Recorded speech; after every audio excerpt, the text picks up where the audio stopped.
லகரம் வலையொலி பார்வையாளர்கள் அனைவருக்கும் அன்பான மாலை வணக்கம். இன்றைய காணொளியில நாம் பார்க்கக்கூடிய பாடப்பகுதி இலக்கண பகுதியில புலமை இலக்கணம், அதாவது தண்டபாணி சுவாமிகள் அவர்களால் எழுதப்பட்ட அறுவகை இலக்கணத்துல ஆறாவதாக சொல்லப்பட்ட இந்த இலக்கணம் தான் புலமை இலக்கணம்.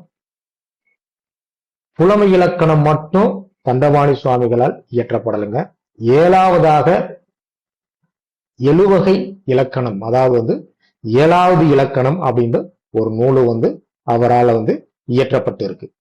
இப்ப நம்ம தமிழ் இலக்கணத்தை பொறுத்தவரை நம்ம எழுத்திலக்கணம் மட்டும் சொல்லக்கூடிய நூல்கள், எழுத்தும் சொல்லும் சொல்லக்கூடிய நூல்கள், பொருள் இலக்கணம் சொல்லக்கூடிய நூல்கள், யாப்பிலக்கணம் சொல்லக்கூடிய நூல்கள், அணி இலக்கணம் சொல்லக்கூடிய நூல்கள், இதெல்லாம் நமக்கு அனைவரும் நன்கு அறிந்ததே.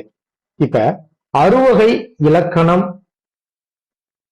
விரிவாக நாம் பார்ப்பதற்கு முன்னாடி தமிழ் மொழியில இருக்கக்கூடிய அந்த இலக்கணங்களுடைய அந்த முறை, எந்தெந்த இலக்கண நூல்கள் எந்தெந்த இலக்கணங்களை சொல்லுது, அந்த இலக்கண நூல் பட்டியலை கொஞ்சம் நம்ம நினைவு கூறுவோம்.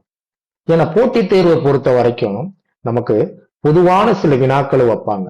ஏன்னா நம்ம முதுகலை ஆசிரியர்கள், அதாவது தமிழ் படித்த ஆசிரியர்கள் தமிழ் சார்ந்த சில வகைப்பாட்டுக்குள்ள இருக்கக்கூடிய நூல்கள்லாம் தெரிஞ்சிருக்கிறாங்களா அப்படின்றலாம் அடிப்படையான சில கேள்விகள்லாம் வைப்பாங்க. இது நாம் அனைவரும் நன்கு அறிந்ததுதான், இருந்தாலும் ஒரு நினைவு கூறுதல் தான், அனைவரும் நன்கு கவனிங்க. இப்ப 5 இலக்கண நூல்கள் அப்படின்னு சொல்லும் பொழுது தமிழில் நமக்கு கிடைத்துள்ள மிக பழமையான ஒரு இலக்கண நூல் அப்படின்னா அது தொல்காப்பியம் தான். அகத்தியம் அப்படின்னு நமக்கு தெரிவுகள்ல கொடுத்திருப்பாங்க. அவ்வாறு கொடுத்திருந்தா கண்டிப்பாக பெரும்பாலான நபர்கள் செய்யக்கூடிய தவறு என்ன அப்படின்னா அகத்தியத்தை நம்ம தேர்ந்தெடுப்பாங்க. கண்டிப்பா கிடையாதுங்க. தமிழில் எழுதப்பட்ட, தமிழில் கிடைத்திருக்கக்கூடிய மிக பழமையான அந்த முதல் இலக்கண நூல் அப்படின்னா கண்டிப்பாக அது தொல்காப்பியம் தான். இப்ப தொல்காப்பியத்தை இயற்றிய ஆசிரியர் தொல்காப்பியர். இவருடைய காலம் எடுத்துக்கிட்டீங்க அப்படின்னா கிமு 3ஆம் நூற்றாண்டு. அதாவது எழுத்ததிகாரம், சொல்லதிகாரம், பொருளதிகாரம் 3 வகுப்புகளாக பிரிவுகளாக இருந்தாலும் பொருளதிகாரத்துக்குள்ளேயே யாப்பும் அணியும் தொல்காப்பியர் சொல்லியிருக்கிறாரு. பார்ப்பதற்கு அதாவது பாத்தீங்க அப்படின்னா 3 கூறுகளை உடையதுதான். ஆனா தொல்காப்பியம் பாத்தீங்க அப்படின்னா 5 இலக்கணம் சொல்லக்கூடிய நூல் தான். 1616 1611 நூற்பாக்களை கொண்டதுங்க. அடுத்து இரண்டாவதாக வீரசோழியம், புத்தமித்திரரால் இயற்றப்பட்ட வீரசோழியம் கிபி 11ஆம் நூற்றாண்டு. இது எடுத்துக்கிட்டீங்க அப்படின்னா எழுத்ததிகாரம், சொல்லதிகாரம், பொருளதிகாரம், யாப்பு, அலங்காரம், இந்த மாதிரி 5 வகையான இலக்கணங்களை சொல்லக்கூடியதா 183 நூற்பாக்களால இயற்றப்பட்டது. இந்த வீரசோழியத்திற்கு பெருந்தேவனார் இயற்றிய உரையும் இங்க உண்டுங்க. அடுத்து குட்டி தொல்காப்பியம் என்று அழைக்கப்படக்கூடிய இலக்கண விளக்கம். இந்த இலக்கண விளக்கத்தை எழுதியவர் வைத்தியநாத தேசிகர். எழுதப்பட்ட காலம் கிபி 17. இதுவும் 5 இலக்கணம் சொல்லக்கூடிய நூல் தான். 941 நூற்பாக்களால பாத்தீங்க அப்படின்னா 5 இலக்கணத்தை இந்த நூல் சொல்லுது. இலக்கணம் எழுதிய ஆசிரியரே இந்த நூலுக்கும், அதாவது வைத்தியநாத தேசியருடைய உரையும் இந்த நூலுக்கு காணப்படுகின்றது. அதுக்கப்புறம் எடுத்துக்கிட்டீங்க அப்படின்னா தொன்னூல் விளக்கம், வீரமாமுனிவரால் இயற்றப்பட்ட தொன்னூல் விளக்கம் கிபி 18ஆம் நூற்றாண்டுல எழுதப்பட்டது. 5 இலக்கணம் பற்றி சொல்லக்கூடிய நூலும் இந்த நூல் தான். 370 நூற்பாக்களால 5 இலக்கணம் இந்த நூல் சொல்லுது. அடுத்து பாருங்க முத்துவீரியம். முத்துவீரிய உபாத்தியாரால் எழுதப்பட்டதா இந்த முத்துவீரியம். கிபி 19ஆம் நூற்றாண்டு. இதுவும் 5 இலக்கணம் சொல்லக்கூடிய நூல் தான். 1286 நூற்பாக்களால 5 இலக்கணம் சொல்லுது. திருப்பார்கடல் என்பவரால் இந்த நூலுக்கு உரையும் பாத்தீங்க அப்படின்னா கிடைக்குது. அடுத்து சாமி கவிராயரால் இயற்றப்பட்ட சுவாமிநாதம். இதுவும் கிபி 19ஆம் நூற்றாண்டு தான். 5 இலக்கணம் சொல்லக்கூடிய நூல். 213 நூற்பாக்களால 5 இலக்கணம் இந்த நூல் பாத்தீங்கன்னா சுட்டுது. அதுக்கப்புறம் தமிழுக்கே உரிதான பொருள் இலக்கணம் சொல்லக்கூடிய நூல்கள். இப்ப பொருள் இலக்கணம் என்று சொல்லும் பொழுது வந்து அகப்பொருளும் சொல்லலாம், அந்த இடத்துல வந்து பாத்தீங்க அப்படின்னா புறப்பொருளும் சொல்லலாம். இப்ப இறையனார் களவியல், இப்ப இறையனார் அகப்பொருள் அப்படின்னு சொல்லுவாங்க. அப்புறம் ஏன் இதை இறையனார் களவியல் அப்படின்னு சொல்றாங்க அப்படின்னா, என்னதான் அதாவது பொதுவாக அகப்பொருளை சொல்லக்கூடிய நூலாக இருந்தாலும் இதுல களவியல் சார்ந்த அந்த கருத்துக்கள் வந்து நிறைய அங்க வர்றதுனால வந்து சிறப்பாக அதை வந்து என்ன பண்றாங்க, இறையனார் களவியல் அப்படின்ற ஒரு அடையாளத்தோட வந்து இங்க வந்து சொல்றாங்க. ஆசிரியர் வந்து இறையனார், காலம் வந்து பாத்தீங்க அப்படின்னா கிபி 8ஆம் நூற்றாண்டு. இது அகப்பொருள், பொதுவாக பாத்தீங்கன்னா அகப்பொருள் நூல் தான். 60 நூற்பாக்கள் வந்து இந்த நூல்ல வந்து இடம்பெற்று இருக்குங்க. உரை வந்து நக்கீரர் உரை, மிகவும் வந்து பாத்தீங்கன்னா ஒரு சிறப்புக்குரிய ஒரு உரை. அடுத்து பன்னீர் படலம், இந்த பன்னீர் படலத்தை வந்து இயற்றிய ஆசிரியர் வந்து யாருன்னு தெரியல. ஆனா இருந்தாலும் அகத்தியருடைய அந்த மாணாக்கர்கள் வந்து எழுதுனதாக ஒரு வரலாறு வந்து சொல்லுவாங்க. கிபி 8ஆம் நூற்றாண்டு பாருங்க. புறப்பொருள், இது புறப்பொருளை பற்றி சொல்லக்கூடிய நூல். அதுக்கப்புறம் பாத்தீங்கன்னா இந்த நூல் வந்து என்னது நமக்கு வந்து இப்ப வரைக்கும் வந்து கிடைக்கல. அடுத்து புறப்பொருள் வெண்பாமாலை, ஐயனார் இதனார் என்பவரால் இயற்றப்பட்டதான் புறப்பொருள் வெண்பாமாலை. கிபி 10ஆம் நூற்றாண்டு. இந்த பன்னீர் படலத்தை வைத்து, அதாவது முதல் நூலாக கொண்டு எழுதப்பட்ட ஒரு வழி நூல் தான் புறப்பொருள் வெண்பாமாலை. இது நம்ம வந்து அங்க வந்து பாயிரத்துல, சிறப்பு பாயிரத்திலே இந்த தகவல் வந்து நம்ம வந்து படிச்சிருப்போம் புறப்பொருள் படிக்கிறப்போ வந்து. அடுத்து தமிழுக்கே உரிய, அதாவது அகப்பொருள் சொல்லக்கூடிய நூல்கள்ல வந்து ஒரு சிறந்த ஒரு நூல் அப்படின்னு பாத்தீங்க அப்படின்னா நம்பி அகப்பொருள், நாற்கவிராச நம்பியால் இயற்றப்பட்டது. கிபி 12ஆம் நூற்றாண்டு. இது வந்து அகத்திணை, அதாவது வந்து அகப்பொருளை சொல்லக்கூடிய நூல். அடுத்து தமிழ் நெறி விளக்கம், உண்மையிலே தலைப்பே வந்து பாத்தீங்க அப்படின்னா ரொம்ப ஒரு நுணுக்கமாக இருக்கும்.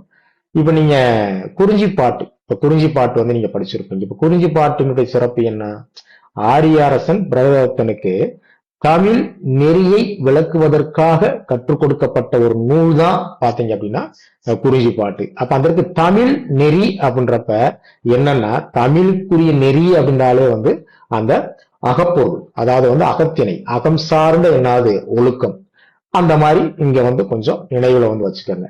அப்ப தமிழ் நெறி விளக்கம் என்பது எழுதியவருடைய பெயர் வந்து தெரியல. கிபி 12ஆம் நூற்றாண்டு. இது அகப்பொருள் சார்ந்த நூல் தான். அடுத்து களவியல் காரிகை, எப்படி வந்து யாப்பருங்கல காரிகை சொல்றாங்களோ அதே மாதிரி வந்து களவியல் காரிகை. இந்த நூலை இயற்றப்பட்ட ஆசிரியருடைய பெயர் வந்து நமக்கு வந்து கிடைக்கல. இது கிபி 12 அல்லது கிபி 14ஆம் நூற்றாண்டு. இந்த சிறு 2 காலமே வந்து இங்க சுட்டப்படுகிறது, பாத்துக்கோங்க. இது அகப்பொருள் நூல் தான். நூல் முழுவதுமே இன்னைக்கு வந்து கிடைக்கல. வரலாறு மட்டும் பாத்தீங்க அப்படின்னா நமக்கு வந்து கிடைச்சிருக்கு. அடுத்து மாறன் அகப்பொருள், திருக்குறுகை பெருமாள் கவிராயர், கிபி 17ஆம் நூற்றாண்டுல வந்து எழுதப்பட்டதுதான். இதுவும் அகப்பொருள் சுட்டக்கூடிய நூல் தான். அதுக்கப்புறம் எடுத்துக்கிட்டீங்கன்னா யாப்பிலக்கண நூல். யாப்பிலக்கண நூல்களை பொறுத்த வரைக்கும் அவிநயம், அவிநயனார் என்பவரால் இயற்றப்பட்டதான் இந்த அவிநயம். காலம் வந்து கிபி 6ஆம் நூற்றாண்டு. யாப்பிலக்கணத்தை பற்றி சொல்லக்கூடியது.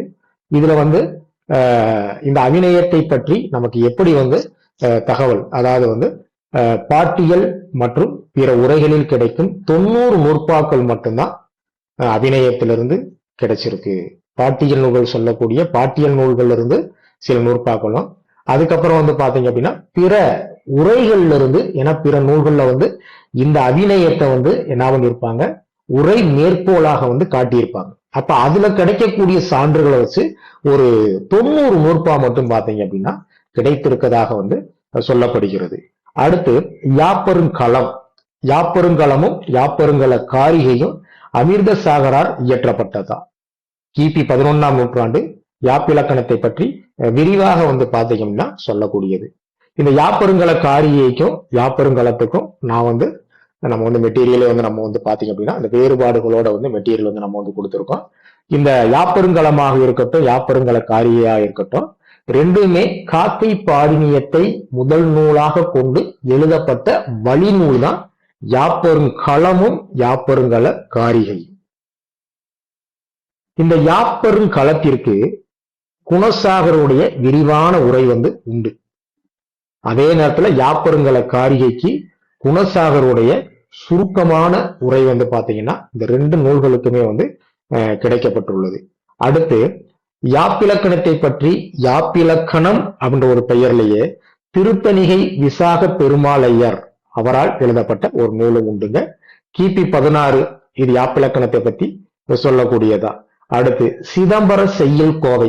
நம்மளாம் வந்து சிற்றிலக்கியம் நம்ம வந்து படிச்சிருப்போம். அதுல குமரகுருவருடைய படைப்புகள்லாம் படிச்சிருப்போம். அதுல இந்த சிற்றிலக்கிய சிதம்பர செய்யுள் கோவை இது வந்து குமரகுருவரால் இயற்றப்பட்டது கிபி 17ஆம் நூற்றாண்டு. அது மட்டும் கிடையாது, இது இந்த நூலுக்கு வந்து ஒரு சிறந்த ஒரு தனித்துவமான ஒரு போக்கு இருக்கு. என்ன போக்கு அப்படின்னா, மேற்கோள் பாடல்கள் மட்டுமே பாடி யாப்பிலக்கணத்தை உணர வைக்கும் புதிய முறை. மேற்கோள் பாடல் மட்டுமே வந்து பாடி பாத்தீங்க அப்படின்னா யாப்பிலக்கணத்தை வந்து சொல்லக்கூடிய ஒரு புதிய அந்த உத்தி முறையை வந்து பாத்தீங்க அப்படின்னா இங்க வந்து பயன்படுத்தி இருக்கிறாங்க.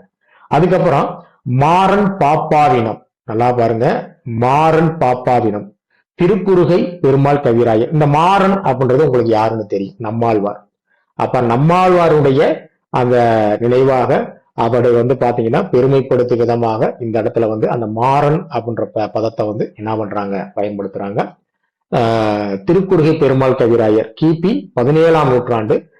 இந்த தலைப்பிலே பாருங்க, பாப்பாவினம் அப்படின்னா பாவினுடைய வகையையும் அந்த பாட்டினுடைய இனத்தையும், பாவினுடைய இனத்தையும், என்பா ஆசிரியப்பா கலிப்பா வஞ்சிப்பா, அதே மாதிரி பாவினம் அப்படின்னா தாலிசை துறை விருத்தம் இந்த மாதிரி சொல்றோம் பாத்தீங்களா, அந்த பாக்களுடைய வகைகளையும் அந்த பாக்களுடைய இனத்தையும் நம்ம என்ன பண்றோம் இந்த இடத்துல வந்து பாத்தீங்க அப்படின்னா நம்ம வந்து சொல்றோம். அடுத்து பாருங்க, பல்சந்த பரிமளம். பல்சந்த பரிமளம் இந்த நூலை இயற்றியவர், காலம், அதுக்கப்புறம் வந்து இது வந்து நமக்கு வந்து யாப்பிலக்கணத்தை சொல்லக்கூடிய நூல் அப்படின்றது சில நூல்களுடைய இருக்கக்கூடிய சில தகவலை வச்சு சொல்றாங்க. ஆனா முழுமையான ஒரு வரலாறு வந்து குறிப்பு வந்து நமக்கு வந்து கிடைக்கல. அடுத்து பாருங்க, திருவளங்கள் திரட்டு. பாருங்க, திருவளங்கள் திரட்டு. குமர குருதாச அடிகள் கிபி 20ஆம் நூற்றாண்டுங்க. இதுவும் யாப்பிலக்கணத்தை பற்றி சொல்லக்கூடியதான். அடுத்து விருத்த பாவியல். விருத்த பாவியல் நம்ம விருத்த வகை பாடல்கள் அப்படின்னா நமக்கு என்னன்னு தெரியும்.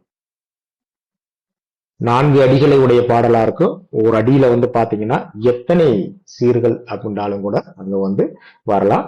அப்ப அந்த விருத்த வகையை பற்றி சொல்லக்கூடிய இலக்கணத்தை பற்றி சொல்லக்கூடிய நூல்கள் தான் எடுத்துக்கிட்டீங்கன்னா இந்த விருத்த பாவியல். பாத்துக்கங்க, விருத்தப்பாவுடைய இயல்டா ஒண்ணும் கிடையாதுங்க. இயல் என்பதற்கு இயல்பு இலக்கணம் அப்படின்ற ஒரு பொருளே இங்க வந்து பாத்தீங்க அப்படின்னா இருக்கு. அடுத்து பாருங்க, அணி இலக்கண நூல்கள் வந்து பாருங்க. இப்ப எத்தனையோ அணி இலக்கண நூல்கள் இருந்தாலும் இன்னைக்கும் தமிழ்ல வந்து அணி இலக்கணம் அப்படின்னா தண்டி அலங்காரம் தான் ஒரு சிறந்த அணி இலக்கண நூலாக வந்து இன்னைக்கும் நம்ம வந்து பள்ளி மாணவர்களுக்குரிய பாட புத்தகமா இருக்கட்டும், கல்லூரிகள்ல வந்து பாத்தீங்க அப்படின்னா நூல்களாக இருக்கட்டும், தண்டி அலங்காரம் தான் இன்னைக்கு வந்து ஒரு பாட பொருளாகவே வந்து வச்சிருக்கிறாங்க. அதுபோல தமிழ் தண்டி ஆசிரியரால் இயற்றப்பட்டதா தண்டி அலங்காரம். கிபி 8ஆம் நூற்றாண்டு. இங்க கிபி 12ஆம் நூற்றாண்டுன்னு சுட்டி காட்டியிருப்போம். அதுக்கு என்ன காரணம் அப்படின்னா, இப்ப ரா இளங்குமரனார் அவருடைய புத்தகம், சோம இளவரசு, இந்த மாதிரி இலக்கண வரலாறு புத்தகங்கள்ல பாக்குறப்போ வந்து இந்த கால மாறுபாடு வந்து கொஞ்சம் மாறுபடுது. நீங்க பள்ளி பாட புத்தகத்தை எடுத்துக்கிட்டீங்கன்னா கிபி 12. அதனால அந்த காலத்தையும் நம்ம வந்து சுட்டி காட்டியிருக்கோம். அது மட்டும் கிடையாதுங்க, வடமொழியில வந்து தண்டி ஆசிரியரால் எழுதப்பட்டதா காவிய தர்சம். இந்த காவிய தர்சத்தை முதல் நூலாக கொண்டுதான் எழுதப்பட்ட, அதாவது வந்து இது வந்து அதை தழுவி எழுதப்பட்ட ஒரு நூல் தான் என்னது இந்த தண்டி அலங்காரம். பாத்துக்கோங்க. அடுத்து மாறன் அலங்காரம். மாறன் அலங்காரம் இதுவும் பாருங்க, கிட்டத்தட்ட வந்து பாத்தீங்க அப்படின்னா மேல நம்ம வந்து பார்த்தோம் பாத்தீங்களா, மாறன் பாப்பாவினம் திருக்குறுகை பெருமாள் கவிராயரால் இயற்றப்பட்டதான் இந்த மாறன் அலங்காரமும். திருக்குறுகை பெருமாள் கவிராயர் கிபி 17ஆம் நூற்றாண்டு. இது அணி இலக்கணம் சொல்லக்கூடியது. வடமொழி மரபு வந்து மிக்கதுங்க. வடமொழி மரபு வந்து இது வந்து பாத்தீங்க அப்படின்னா தழுவி அதுல அந்த வடமொழியுடைய சாராம்சம் வந்து இதுல வந்து அதிகமா வந்து காணப்படும். இது 64 அணிகள். இப்ப நீங்க எப்படி வந்து தண்டி அலங்காரம் வந்து பொருள் அணிகள்ல நீங்க எடுத்துக்கிட்டீங்க அப்படின்னா 35 அணிகளை பத்தி சொல்லுதோ, இதெல்லாம் நமக்கு வந்து கேள்விகள் கேட்பாங்க. நம்ம எப்பயும் பாடத்திட்டம் இருக்குன்னா அது சம்பந்தமா தொடர்பான எல்லா தகவலையும் நம்ம வந்து படிச்சுக்கிறோம். இப்ப நம்ம வந்து ஏன் இந்த கருத்தை இந்த இருக்கு நான் சொல்றோம் அப்படின்னா, இப்ப நம்மகிட்ட படிக்கிறவங்களுக்கு தெரியும், எப்பயுமே நான் இலக்கணம் படிக்கிறப்ப வந்து நம்முடைய மெட்டீரியல்ல வந்து இந்த பகுதியே கண்டிப்பா முன்னாடி வச்சிருப்பேன். ஏன்னா ஒரு இலக்கணத்தை பற்றிய ஒரு புரிதல் நமக்கு வேணும். தமிழ்ல வந்து எந்தெந்த நூல்கள்லாம் வந்து எந்தெந்த இலக்கணங்களை சொல்லுது அப்படின்ற வந்து ஒரு அடிப்படை புரிதல் வந்து நமக்கு வேணும். அப்ப 64 அணிகளை பற்றி இந்த மாறன் அலங்காரம் வந்து சொல்லுது. அதுக்கப்புறம் எப்படி வந்து யாப்பிலக்கணம் அப்படின்ற பெயர்லயே ஒரு நூல் இருந்துச்சோ அதே மாதிரிதான் அணி இலக்கணம் அப்படின்ற பெயர்லயே திருத்தணிகை விசாக பெருமாளையர் இவரால் இயற்றப்பட்டதா அணி இலக்கணம்ன்ற நூல். இது கிபி 18ஆம் நூற்றாண்டு. 100 அணிகளுடைய இலக்கணத்தை வந்து சொல்லுதுங்க. இப்ப தண்டி அலங்காரம் வந்து 35 அணி, பொருளணிகளை 35 அணியை பத்தி சொல்லும். அதுக்கப்புறம் சொல்லணி, அதுக்கப்புறம் வந்து பொதுவாக அதெல்லாம் வந்து தனி. சரிங்களா? அடுத்து பாருங்க, எழுத்திலக்கணம் சொல்லிலக்கணம் இந்த 2 இலக்கணங்களையும் சொல்லக்கூடிய நூல்களை எடுத்துக்கிட்டோம்னா அந்த வரிசையில வந்து நேமிநாதம் குணவீர பண்டிதரால் இயற்றப்பட்ட நேமிநாதம் கிபி 12ஆம் நூற்றாண்டு. எழுத்துக்கும் சொல்லுக்கும் இது வந்து என்ன பண்ணுது, இலக்கணம் சொல்லுது. இந்த நூலுடைய சிறப்பு என்ன அப்படின்னா வெண்பாவால் இயற்றப்பட்டுள்ளது. அது மட்டும் கிடையாது, ஒரு மகடு முன்னிலை அப்படின்னா பெண்ணை வந்து விழித்து முன்னிலைப்படுத்தி வந்து பாத்தீங்கன்னா சொல்றது மாதிரி இருக்கும். இப்ப நீங்க யாப்பெருங்கலக்காரியை எடுத்துக்கிட்டீங்க அப்படின்னா பெண்ணை முன்னிலைப்படுத்தி சொல்ற மாதிரி வந்து மகடு முன்னிலையில வந்து அந்த பாடல் வந்து அந்த நூல் வந்து வந்திருக்கும். யாப்பிலக்கணம் அப்படி கிடையாது. யாப்பெருங்கலக்காரியை வந்து கட்டளை கலித்துறையால் இயற்றப்பட்டது. நீ யாப்பெருங்கலத்தை எடுத்துக்கிட்டீங்கன்னா சாதாரணமாக வந்து நூற்பாவலை இயற்றப்பட்டது. நம்ம யாப்பெருங்கலக்காரிகைக்கும் யாப்பெருங்கலத்துக்கும் உள்ள வேறுபாடுகள் வந்து ரொம்ப ரொம்ப முக்கியம். ஏன்னா சாதாரணமாக எளிமையாக பாத்தீங்க அப்படின்னா அதுல இருந்து ஒரு வினா வந்து கண்டிப்பா கேட்பாங்க. அடுத்து நம்ம தமிழுக்கே உரிய இன்றும் நம்ம பள்ளி மாணாக்கர்களுக்கு பாட புத்தகங்கள்ல வந்து எந்த இலக்கண நூலை வைத்து இலக்கணங்கள் வந்து பாடத்திட்டம் அமைக்கப்பட்டிருக்குன்னு பாத்தீங்கன்னா நன்னூலை வைத்து தான். பவனந்தி முனிவரால் இயற்றப்பட்ட நன்னூல் கிபி 12ஆம் நூற்றாண்டு. எழுத்து சொல் இந்த 2 இலக்கணங்களுக்கும் இலக்கணம் சொல்லுது. அதுக்கப்புறம் எடுத்துக்கிட்டீங்கன்னா தமிழ்ல வந்து சொல்லுக்கு மட்டும், அதாவது சொல்லிலக்கணம் மட்டும் கூறக்கூடிய நூல்களை பாருங்க. சொல்லிலக்கணம் மட்டும் கூறக்கூடிய நூல் எடுத்துக்கிட்டீங்க அப்படின்னா பிரயோக விவேகம் சுப்பிரமணிய தீசிதரால் எழுதப்பட்டதுங்க கிபி 17ஆம் நூற்றாண்டு. வடமொழி மரபு வந்து இது வந்து பாத்தீங்கன்னா மிக்கது. 51 நூற்பாக்களால வந்து சொல்லிலக்கணத்தை வந்து நூல் சொல்லுது. அதுக்கப்புறம் இலக்கண கொத்து சுவாமிநாத தேசிகர், இவர் வந்து ஈசான தேசிகர் அப்படின்னு கூட சொல்லுவாங்க. கிபி 17ஆம் நூற்றாண்டு தான் சொல்லிலக்கணத்தை மட்டும் சொல்லக்கூடிய நூல். 31 நூற்பாக்கள்ல வந்து சொல்லிலக்கணத்தை வந்து மிக சுருக்கமாக வந்து பாத்தீங்க அப்படின்னா சொல்லக்கூடிய நூல் தான். இப்ப நம்ம இது வரைக்கும் வந்து தமிழ் மொழியில் இருக்கக்கூடிய இலக்கணங்களுடைய அந்த பட்டியல், பொதுவாகவே நம் தமிழ் கற்கக்கூடிய போட்டித் தேர்வுக்கு தயாராகக்கூடிய ஆசிரியர்கள் இதெல்லாம் கண்டிப்பா வந்து தெரிஞ்சிருக்கணும். இப்ப அடுத்து நம்ம பார்க்கக்கூடியது வந்து நமக்கு போட்டித் தேர்வுல வந்து பிஜிடிஆர்பில வந்து பாத்தீங்க அப்படின்னா அறுவகை இலக்கணத்துல வந்து புலமை இலக்கணம்ன்ற தலைப்பு கொடுத்திருக்கிறாங்க. அப்ப நேரடியாக புலமை இலக்கணம் அப்படின்னு உள்ள போயிடக்கூடாது. அங்க படிக்கிறப்பயே உங்களுக்கு சில ஐயங்கள் வரும். அப்ப அறுவகை இலக்கணம் அப்படின்னா என்ன, அந்த அறுவகை இலக்கணத்துக்குள்ள வந்து தண்டபாணி சுவாமிகள் வந்து அந்த எழுத்து சொல்லு பொருள் யாப்பு அதுக்குள்ள வரக்கூடிய பிரிவுகள்லாம் என்ன, அதை எப்படி பகுத்து இருக்கிறாரு தொகுத்து இருக்கிறாரு, அதை பற்றிய தகவல்லாம் நமக்கு வந்து கண்டிப்பாக வந்து தெரியணும். இன்னைக்கு நான் போட்டித் தேர்வு வந்து எப்படி தயாராகிறோம்னு பாத்தீங்க அப்படின்னா போட்டித் தேர்வை பொறுத்த வரைக்கும் நம்ம அப்படியே வந்து பெருசா வந்து நம்ம வந்து எது வந்து நம்ம வந்து என்ன சொல்றது அப்படியே வந்து ஒரு பேருந்துல வந்து அப்படியே படிக்கட்டுல ஓடி அப்படியே இறங்கி நமக்கான இடத்தை பிடிக்கிறது மாதிரி வந்து போட்டித் தேர்வு நினைச்சுக்கிட்டு இருக்கோம். அப்படிலாம் கிடையாதுங்க. இன்னைக்கு போட்டியாளர்கள் ரொம்ப கூடி போயிட்டாங்க. அப்படின்னு இருக்கிறப்ப நம்ம வந்து எந்த அளவுக்கு நம்ம வந்து ஆழ்ந்து புரிந்து படிக்கிறோமோ அங்கதான் அந்த போட்டித் தேர்வு நமக்கான ஒரு போட்டித் தேர்வாக வந்து கண்டிப்பாக வந்து அமையும். அடுத்து பாருங்க, அறுவகை இலக்கணம் இயற்றிய தண்டபாணி சுவாமிகளை பற்றி ஒரு பொதுவான கருத்துக்களை வந்து நம்ம வந்து தெரிஞ்சுக்கிடுவோம். இப்ப நீங்க அறுவகை இலக்கணம் படிக்கிறப்ப அந்த புலமை இலக்கணம் சார்ந்த தகவல் அங்க இருக்கும், அவரை பற்றிய குறிப்பு அங்கு இருக்கும். ஆனா அவர் எழுதிய பிற நூல்கள் இதெல்லாம் வந்து அங்கு இருக்காது. அப்ப அவரை பற்றி ஒரு பொதுவான வரலாற்று தகவலையும் தெரிஞ்சுக்கணும். இப்ப நீங்க தனிப்பாடல் படிச்சீங்க, இப்ப தனிப்பாடல்ல வந்து கம்பருடைய தனிப்பாடலா இருக்கட்டும், நீங்க காலமே புலவர் எத்தனை தனிப்பாடல் புலவர்களா இருந்தாலும் குறிப்பிட்ட ஒரு 5 புலவர்களை பற்றி கொடுத்தாலும் அதனுடைய அந்த தனிப்பாடலை பற்றிய அந்த தொடர்பான அடிப்படையான சில கருத்துக்களை நம்ம படிச்சுக்கிறோம். அதுக்குள்ள இருந்து கண்டிப்பா வந்து பாத்தீங்கன்னா வினாக்கள் வந்து கேட்பாங்க. இப்ப தண்டபாணி சுவாமிகளை பற்றிய வரலாறை பற்றி நாம் தெரிந்து கொள்ள வேண்டும் என்றால், தண்டபாணி சுவாமிகள் தோற்றம் வந்து நவம்பர் 28, 1839. மறைவு சூலை 5, 1898.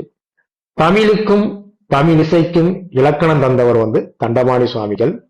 இவரை வந்து பாத்தீங்க அப்படின்னா வண்ணச்சரவன் தண்டபாணி சுவாமிகள், திருப்புகழ் சுவாமிகள், முருகதாச சுவாமிகள், இப்படியெல்லாம் வந்து பல பெயர்கள்ல வந்து இவரை வந்து அழைத்திருக்கிறாங்க. இது எல்லாமே வந்து பாத்தீங்க அப்படின்னா காரண பெயர் தான்.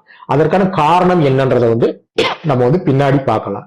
இப்ப தண்டபாணி சுவாமிகள் இலக்கண நூல்கள் முன்னோரின் கருத்துக்களோடு முரண்பட்டவை அல்ல.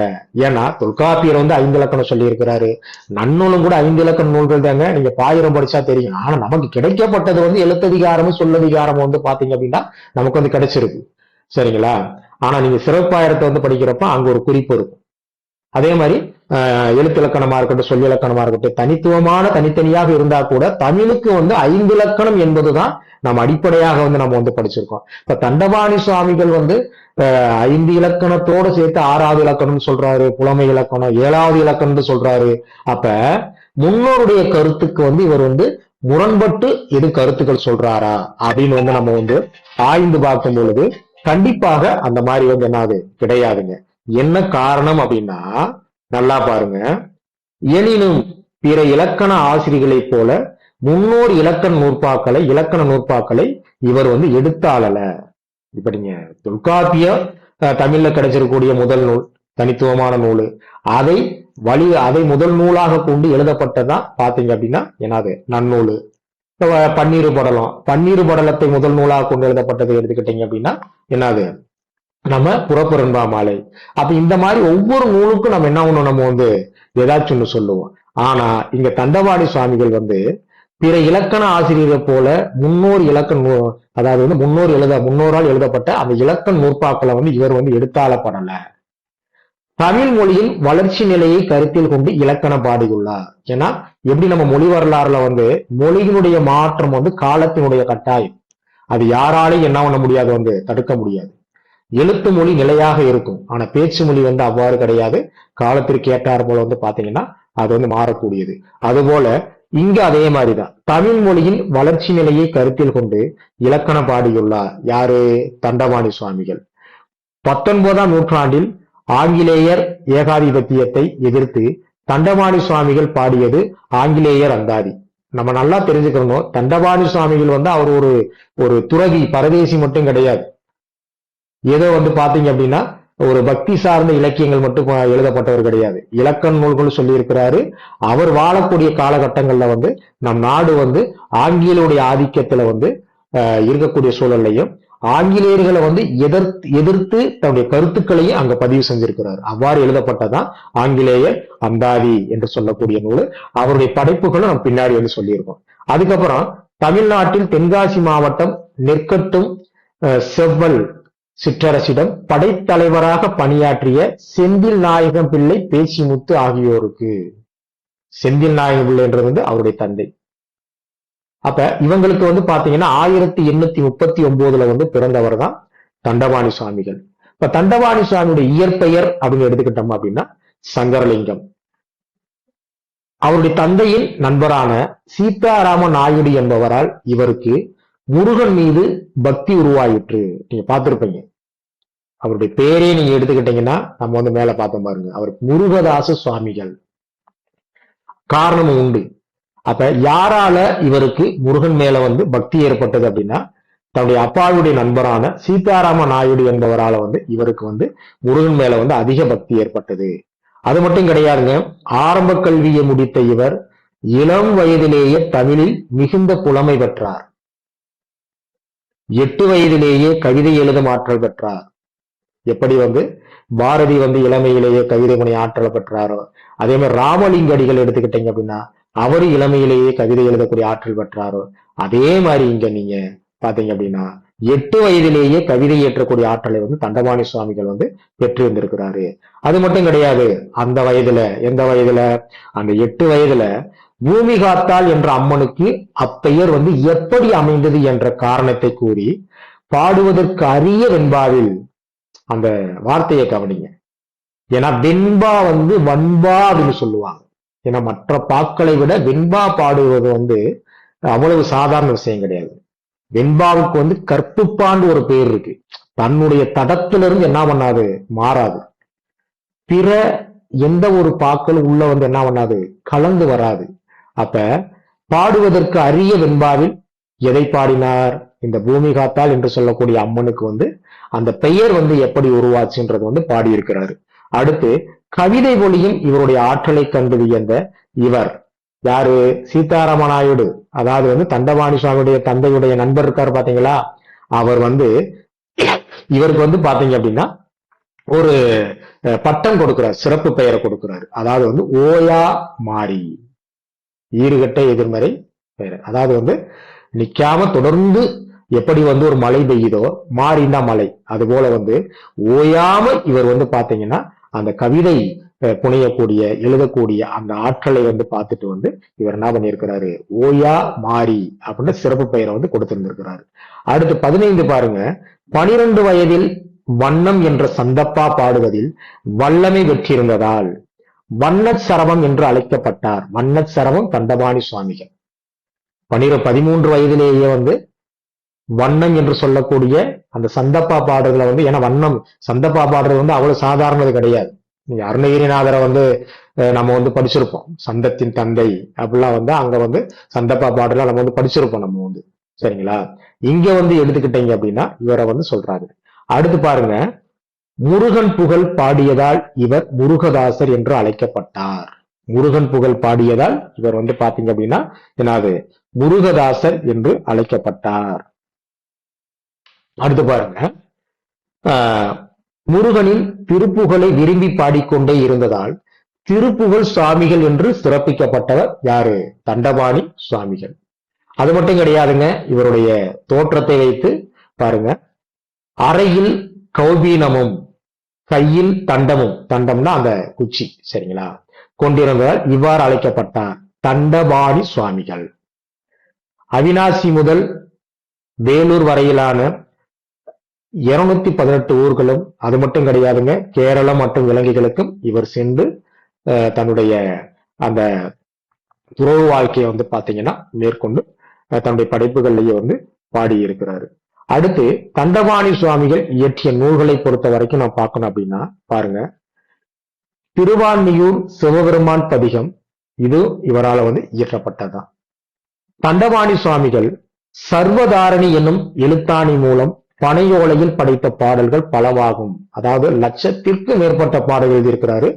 அவருடைய அறுவகை இலக்கணம் படிக்கிறப்ப அங்கேயே சொல்லியிருப்பார். என்ன சொல்லியிருப்பாருன்னா, என்னால புனையப்பட்ட பாடல்கள் வந்து 1,00,000க்கும் மேற்பட்ட பாடல்கள். அந்த பாடல்கள் அவராலேயே வந்து பாத்தீங்கன்னா பாதிக்கு மேல, 1,00,000க்கும் மேற்பட்ட பாடல்கள்ல வந்து பாதிக்கு மேல நீங்க எடுத்துக்கிட்டீங்க அப்படின்னா அவராலேயே வந்து கிழித்து எறியப்பட்டனவா. கிழித்து எறிந்தது போக எஞ்சியுள்ள ஒரு 50,000 பாடல்கள் தான் இன்றைக்கும் நமக்கு வந்து காணப்படுகிறது, கிடைக்கப்பட்டுள்ளது. குருபர தத்துவம் என்ற பெயரில் தன் வரலாற்று நூலை எழுதியவர். இதெல்லாம் முக்கியமானதுங்க, டிஆர்பில கேட்கலாம். குருபர தத்துவம் என்ற பெயரில் தன்னுடைய வரலாற்று நூலை வந்து எழுதியவர் வந்து யாரு? தண்டபாணி சுவாமிகள். குருபர தத்துவம் இது வந்து 1240 விருத்தப்பாக்களால் ஆனது. புலவர் புராணம் என்ற பெயரில் 72 புலவர்களின் வாழ்க்கை வரலாற்றையும் இவர் வந்து எழுதியிருக்கிறாரு.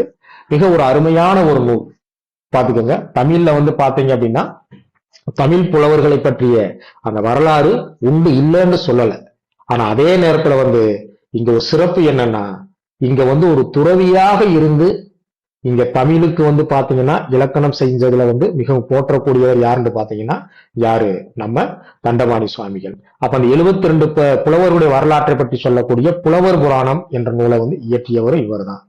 இந்த புலவர் புராணத்துல வந்து கிட்டத்தட்ட 3000 பாடல்களை வந்து கொண்டதுங்க.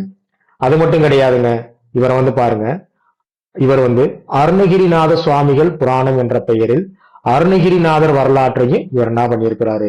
எழுதியிருக்கிறாரு தண்டபாணி சுவாமிகள். வைணவ பெரியவர்களான பெரியாழ்வார், குலசேகர ஆழ்வார், ஆண்டாள் முதலியவர்களையும் உயர்வாக பாடியிருக்கிறாரு. அதாவது வந்து அந்த சமயங்கள் கடந்து, சைவமாக இருந்தா கூட வந்து பாத்தீங்க அப்படின்னா சமயங்களை கடந்து ஆழ்வார்களையும் இவர் என்ன பண்ணியிருக்கிறாரு? புகழ்ந்து வந்து உயர்வாக பாடியிருக்கிறாரு. பழந்தமிழ் புலவர்கள் மற்றும் ஔவையாரையும் திருவள்ளுவரையும் பலவாறு என்ன பண்ணியிருக்கிறாரு, போற்றி பாடி தன்னுடைய படைப்புகள்ல சொல்லி இருக்கிறாரு. இப்ப தண்டபாணி சுவாமிகளுடைய படைப்புகளை பாருங்க. முத்தமிழ் பாமாலை, தமிழ் துதிப்பதிகம், தமிழ் அலங்காரம், திருவரங்க திருவாயிரம், சடகோபர் சதகத்து அந்தாதி, திருமால் அந்தாதி, வீரகேலம் புதூர் நவநீத கிருஷ்ணன் கலம்பகம், அருசமய கடவுள்களுக்கு ஆயிரமாக 6000 பாடல்கள் அப்படின்ற நூலும் எழுதியிருக்கிறாரு. அதுக்கப்புறம் எடுத்துக்கிட்டீங்கன்னா புலவர் புராணம், ஏற்கனவே நம்ம சொன்னோம் 72 புலவர்களை பற்றிய வரலாறு.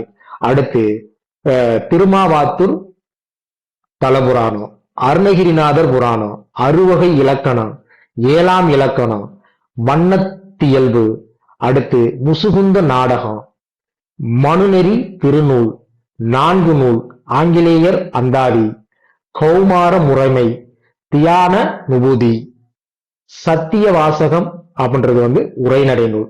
இத்தனை நூல்களும் யாரு படைத்திருக்குது? ஒரு துறவி, அதாவது தண்டபாணி சுவாமிகள். அது மட்டும் கிடையாதுங்க, தமிழ் வழிபாடு செய்ய வேண்டும் என்று கருத்துடையவர் தான் இவர். ரொம்ப அழகா அந்த அறுவகை இலக்கணத்துல புலமை இலக்கணத்துல ஒரு கருத்தை, சரி இந்த புலமை இலக்கணம் எந்த மாதிரி கருத்தை சொல்லுது, அதாவது ஒரு புலவன் எப்படி இருக்கும், தமிழ் கற்றவர்கள் அனைவரும் புலவர்களாக ஆகிவிட முடியாது. அதே நேரத்துல ஒரு கவிதை கற்றுக்கொள்ள வேண்டும் என்றால் கூட அது கவிதை எழுதக்கூடிய ஒரு கவிஞனிடம் தான் போய் கற்றுக்கிறோம். நம்ம ஒரு கவிஞர் எத்தகைய குணதிசையோடு இருக்கணும், எத்தகைய பண்புகளை கடைபிடிக்கணும், அவர்கள் செய்யக்கூடாத தவறுகள் என்ன, எல்லாமே புலமை இலக்கணத்துல மிக அற்புதமாக சொல்லி பாருங்க. நான் முழுவதுமாகவே அந்த பாடத்தை நான் நடத்தியிருக்கேன் பாருங்க. அடுத்து பாருங்க, இங்க சொல்றாரு, என்ன சொல்றாருன்னா, தமிழில் வழிபாடு செய்ய வேண்டும் என்னும் கருத்துடைய இவர், தமிழ் சுவை அறியா தெய்வம் உளதெனின் அது பேய், அது தெய்வமாகவே இருக்கட்டும், தெய்வமாகவே இருந்து தமிழுடைய சுவை அறியவில்லை என்றால் அது தெய்வமே கிடையாது, அது பேய் அப்படின்னு தன்னுடைய புலமை இலக்கணத்துல பாத்தீங்க அப்படின்னா சொல்லுவாரு. அடுத்து தமிழிசை வளர்ச்சியில் தண்டபாணி சுவாமிகளுக்கு தனி இடம் உண்டு.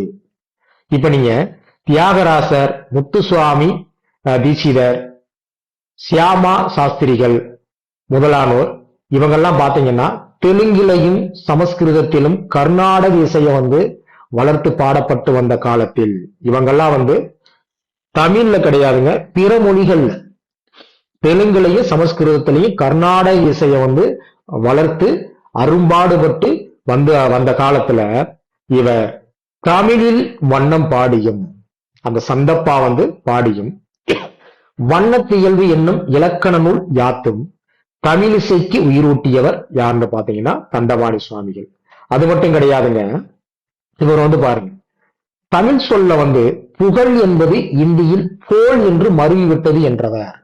அது மொழி ஆராய்ச்சி போல பாருங்க, புகழ் அப்படின்ற ஒரு சொல்லுதான் இந்தியில போல் அப்படின்னு மருவிவிட்டது என்றவர். அதுக்கு நூற்பாவிலையும் சொல்றாரு தன்னுடைய நூல்ல. அதை எப்படி சொல்றாரு பாருங்க, புகழ் எனும் சொல்லினை போல் என சொல்லுதல் போல் இகழ் இந்து தானியம், இந்து தானியம் அப்படின்னா இந்துஸ்தானி மொழி சொல்ற பாத்தீங்களா, இந்து தானியம் பல சொல்ல செந்தமிழ் கொண்டு இயம்புகின்றன என்று பாடினார். அடுத்து பாருங்க, இலக்கண ஆய்வு பாருங்க, இவருடைய எல்லா நூல்களையும் நம்ம பார்த்தோம். இப்ப இலக்கணத்தை பொறுத்த வரைக்கும் பாத்தீங்கன்னா எல்லாராலும் சொல்லப்பட்ட அந்த 5 இலக்கணத்தோடு, அதாவது எழுத்திலக்கணம், சொல்லிலக்கணம், பொருள் இலக்கணம், யாப்பிலக்கணம், 5 இலக்கணம், அதாவது 5வது சொல்லக்கூடிய அணி இலக்கணம் என்ற தமிழின் 5 இலக்கணத்தை விட புலமைக்கு இலக்கணம் கூறும் 6ஆம் இலக்கணத்தையும் இவர் எனாது கற்பித்தார். இந்த புலமை என்றாலே அவரு அந்த இதுக்குள்ள புலமை இலக்கணத்தை சொல்லுவாரு. புலமை என்பதற்கு அந்த இடத்துல தெளிவு அப்படின்ற ஒரு பதத்தை பயன்படுத்துவார், தேற்றம் அப்படின்ற பயன்படுத்துவார். பாத்துக்கணும். சிற்றிலக்கியங்களில் பாருங்க, முன்னிலை நாட்டம், மஞ்சரி, ஆயிரம், முறைமை, விஜயம், நூல், சூத்திரம் என்ற புது இலக்கிய வகைகளை வழங்கினார். நம்ம சிற்றிலக்கியங்கள் நம்ம வந்து படிச்சிருக்கோம். சிற்றிலக்கிய செல்வம், நாவி ஜெயராமன் எழுதப்பட்ட நூல். பொதுவா சிற்றிலக்கியங்களை பத்தி படிக்கிறப்ப பன்னீர் பாட்டியல் வந்து எந்தெந்த சிற்றிலக்கியங்களுடைய வகைகளை சொல்லுது, எத்தனை சிற்றிலக்கியங்களை பத்தி எந்தெந்த பாட்டியல் நூல்கள் வந்து சொல்லுது, நவநீத பாட்டியல் என்ன சொல்லுது, இதெல்லாம் நம்ம வந்து படிச்சிருப்போம். சரிங்களா? அதே வரிசையில வந்து பாத்தீங்க அப்படின்னா அங்கு சொல்லப்படாத புதுமையான சிற்றிலக்கிய வகைகளையும் இவர் வந்து என்ன பண்ணியிருக்கிறாரு, சொல்லி இருக்கிறாரு. அது மட்டும் கிடையாது, தண்டபாணி சுவாமிகள் இவர் காலத்துல வந்து இவருடன் நெருங்கி பழகியவர்கள் யாருன்னு பாருங்க. இவருடைய காலகட்டத்துல வாழ்ந்தவர்களும் ஆறுமுக நாவலர், மீனாட்சி சுந்தரம் பிள்ளை, காஞ்சிபுரம் மகாவித்வான் சபாபதி முதலியார், பூண்டி அரங்கநாத முதலியார், ராமலிங்க சுவாமிகள், அதாவது வந்து வள்ளலார் தான். அடுத்து வீர லே சின்னைய செட்டியார், தண்டபாணி சுவாமிகள் புரட்சி கருத்துக்கள். இப்ப தண்டபாணி சுவாமிகள் வந்து இப்ப நீங்க நம்ம வந்து 15 கீழ்கணக்கு நூல்லாம் படிச்சிருப்போம். அதே நேரத்துல வந்து சமணம் காப்பியங்களை நம்ம படிச்சிருப்போம். அவங்கள என்ன பண்ணுவாங்க, பொதுவாகவே வந்து துறவிகளை பொறுத்த வரைக்கும் பெண்களை வந்து அவங்க என்ன பண்ணுவாங்க, தீண்டத்தகாதவர்கள். பொதுவாகவே அவருடைய பாடல்ல கூட கருத்துக்கள் வந்து பெரும்பாலும் பெண்களுக்கு எதிரான கருத்துக்கள்லாம் அங்க இருக்கும். நீங்க ஐம்பெருங்காப்பியங்கள்லாம் நல்லா பாருங்க. சிலப்பதிகமா இருக்கட்டும், மணிமேகலையா இருக்கட்டும், சிவசிந்தாமணியா இருக்கட்டும், பெண்களை வந்து ஒரு போக பொருளாக வந்து பயன்படுத்திட்டு கடைசியில வந்து பாத்தீங்கன்னா துறவரம் தான் சிறப்புன்றது மாதிரி வந்து சொல்லி வந்து முடிப்பாங்க. ஆனா இங்க நம்ம தண்டபாணி சுவாமிகள் பாருங்க, இவர் வந்து ஒரு துறவியாக இருந்தாலும் பெண்மையை உயர்த்தி கூறி பெண் உரிமைக்கு குரல் கொடுத்த இவர் பெண்களுக்கு கல்வி கற்பிக்க வேண்டும் என்பதை வலியுறுத்தினார். உண்மையிலே வந்து ஒரு புரட்சிகரமான கருத்துக்கள் தான். பெண்களுக்கு வந்து நீங்க சித்திரலைக்கு எடுத்தா கூட அங்கேயும் பெண்களை வந்து பாத்தீங்க அப்படின்னா ஒரு விதமான, ஏன்னா அதை நீங்க திறனாய் படிக்கிறப்ப நீங்க படிச்சிருப்பீங்க, பெண்ணிய திறனாய் படிக்கிறப்ப நீங்க படிச்சிருப்பீங்க. அங்க பெண்களை வந்து ஒவ்வொரு இலக்கியத்திலையும் எவ்வளவு மோசமாக சித்தரிச்சிருக்கிறாங்க அப்படின்றத நம்ம வந்து திறனாய்களை வந்து நம்ம வந்து படிச்சிருக்கோம். நல்லா பாருங்க, இங்க பெண்கல்வி மறுப்பவர்களை நல்லா கவனிங்க. பெண்கல்வியை வந்து மறுப்பவர்களை, பெண்களுக்கு வந்து கல்வி வந்து கூடாது, தரவே கூடாது அப்படி சொல்றவங்களை இவர் எப்படி கூறி எப்படி சொல்லி தாம் மனம் வருந்துறாரு பாருங்க. நாரியரும் அப்படின்னா நாரியர்னா பெண்கள், நாரியரும் கற்கை நலம் என்று உரைக்குனரை பாரில் இகழ்வார் பலர். பெண்கள் வந்து கண்டிப்பாக படிக்கிறது நல்லது அப்படின்னு யாரெல்லாம் சொல்றாங்களோ அவங்கள இந்த உலகத்துல வந்து வரவேற்க மாட்டாங்க, அவங்கள வந்து இகழ்வாங்க. ஒருவேளை இவரும் பெண்களுக்கு கல்வி கொடுக்கறதுனால இவரும் கூட அந்த இகழப்பட்டவர் பட்டியல்ல இவரும் இருந்திருக்கலாம். அப்படி சொல்லி வந்து மனம் வருந்துறாராம். கணவனை இழந்த பெண் மறுமணம் புரிந்து கொள்ள வேண்டும் என்ற புரட்சிகரமான கருத்துக்களை கூறியுள்ளார் யாரு, தண்டபாணி சுவாமிகள். தண்டபாணி சுவாமிகள் இம்மண்ணை ஆங்கிலேயர் ஆண்டு வருவதைக் கண்டு அந்நியர் ஆட்சியை எதிர்த்து குரல் கொடுத்தார். எப்படி எதிர்த்து குரல் கொடுத்திருக்கிறாரு அதையும் பாருங்க. நிறைபட பசு அனந்தம் கொன்று தினும் நீசர்குடை நிழலில் வெம்பி தரைமகள் அழும் துயர் சகிக்கிலேன். அதாவது வந்து இந்த நிறைந்தாலே நமக்கு தெரியும் கூட்டம். நம்ம வந்து படிச்சிருப்போம், நம்ம வந்து புறப்பெரும்பாமாலையில இந்த வார்த்தையெல்லாம் கேள்விப்பட்டிருக்கோம். பசு கூட்டத்தை வந்து நம்ம வந்து படிச்சிருக்கோம். அப்ப அந்த கூட்டம் கூட்டமாக வந்து பசு கூட்டங்களை வந்து கொன்று தின்னும் கொடியவர்களான யாரு, இந்த வெளிநாட்டார் ஆட்சி செய்யக்கூடியவங்களை அவங்கள வந்து இந்த மாதிரி சொல்றாரு.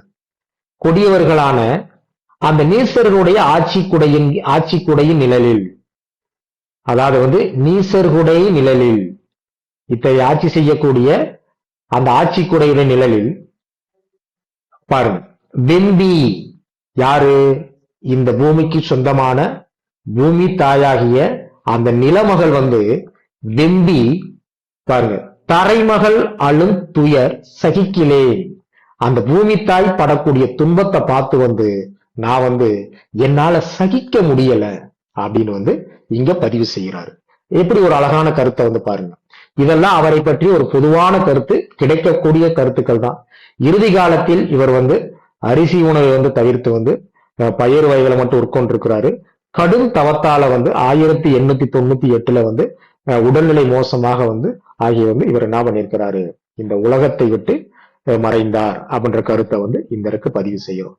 அதுக்கப்புறம் அறுவகை இலக்கணத்துல வந்து அந்த புத்தகத்துல இருக்கக்கூடிய மூலநூல்ல இருக்கக்கூடிய அப்படியே அந்த கருத்துக்களை அனைத்தையுமே நம்ம வந்து தொகுத்து கொடுத்துருக்கோம். நீங்க புத்தகத்துல படிக்கிறப்ப ஒரு விதமான பெரும் குழப்பமாக இருக்கும். நம்ம மெட்டீரியலை பொறுத்த வரைக்கும் படிப்பதற்கு ஏதுவாக இருக்கும். இது மட்டும் இல்லைங்க, எல்லா பாடப்பொருளும் பாடத்திட்டத்துக்கு ஏற்றார் போல மிக நேர்த்தியாக நம்ம வந்து புது பாடத்திட்டம் கொடுத்திருக்கோம். இதற்கு சான்று என்ன அப்படின்னா, நம்மிடம் படித்தவர்கள் இந்த காணொளிய அவங்க பார்ப்பாங்க. இது எல்லாமே நிதர்சனமான உண்மை. பாருங்க, 3 இலக்கணம் 5 இலக்கணமாக வளர்ந்தது நாம் அறிந்த செய்தியே. இப்ப நீங்க தொல்காப்பிய வந்து நீங்க எடுத்துக்கிட்டீங்க அப்படின்னா தோற்றத்துல 3 இலக்கணம் மாதிரி தெரியும். ஆனா 5 இலக்கணத்தை வந்து அவர் சொல்றாரு. அதுக்கப்புறம் தொல்காப்பியத்தை முதல் நூலாக எடுத்துக்கிட்டு பாத்தீங்கன்னா ஒவ்வொரு காலகட்டத்திலையும் நம்ம ஏற்கனவே பட்டியல் வந்து பார்த்தோம். அப்ப 3 இலக்கணம் வந்து 5 இலக்கணமாக வளர்ந்தது நாம் அறிந்த செய்திதான். இங்கு 6ஆம் இலக்கணம் என புலமை இலக்கணம் ஒன்றையும் சேர்த்து அறுவகை இலக்கண நூல் எழுந்தவை, அதை பற்றி காணலாம். இப்ப அறுவகை இலக்கணம் இயற்றியவர் யாரு? வண்ணச்சரவம் தண்டபாணி அடிகளார். இப்ப நீங்க இந்த மூல நூலை ஒட்டி கருத்துக்களை படிக்கிறப்போ உங்களுக்கு எங்கேயுமே குழப்பம் வராது. எப்பயுமே ஒரு பகுதியை நம்ம படிக்க போறோம்னா அது சார்ந்த அடிப்படையான தகவல்களை ஆழ்ந்து படித்துட்டு தான் நம்ம வந்து உள்ள கால் எடுத்து வைக்கணும். நேர போய் நம்ம புலமை இலக்கணத்துக்குள்ள போனோம்னா அங்க வந்து சில நுணுக்கமான கருத்துக்கள் இருக்கும். நீங்க மறுபடியும் அங்கதான் பின்னாடிதான் வரணும். வண்ணச்சரவம் தண்டபாணி அடிகளாரின் பிள்ளை பெயர் சங்கரலிங்கம், ஏற்கனவே பார்த்தோம்.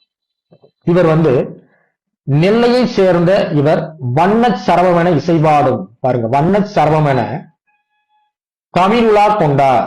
அதாவது வந்து சரவம் அப்படின்றது யாராச்சும் சொல்லுங்க. நம்ம காப்பியத்துல வந்து ஒரு நபரை இந்த சரவம் என்று சொல்லக்கூடிய பறவை வந்து ஒரு மலைக்கு தூக்கிட்டு போகும். இந்த வகுப்பை நீங்க கவனிச்சிருந்தீங்கன்னா அதற்கு பதில் சொல்லுங்க. இசைபாடும் எண்கால் புல்லன. சரவம் என்றது பறவைங்க, நல்லா பாத்துக்கோங்க. இது வந்து 8 கால்களை உடைய பறவை, நல்லா ஞாபகம் வச்சுக்கோங்க. வள்ளலாரோடும் தொடர்பு கொண்டிருந்தவர் வண்ணச்சரவம் தண்டபாணி அடிகளார். வண்ணச்சரவம் தண்டபாணி அடிகளார் அதாவது வந்து மறைந்த இடம், ஒடுக்கம் கொண்ட இடம் வந்து விழுப்புரத்தை அடுத்திருக்கக்கூடிய திருவாமாத்தூர்ல தான் இவர் வந்து மறைஞ்சிருக்கிறாரு.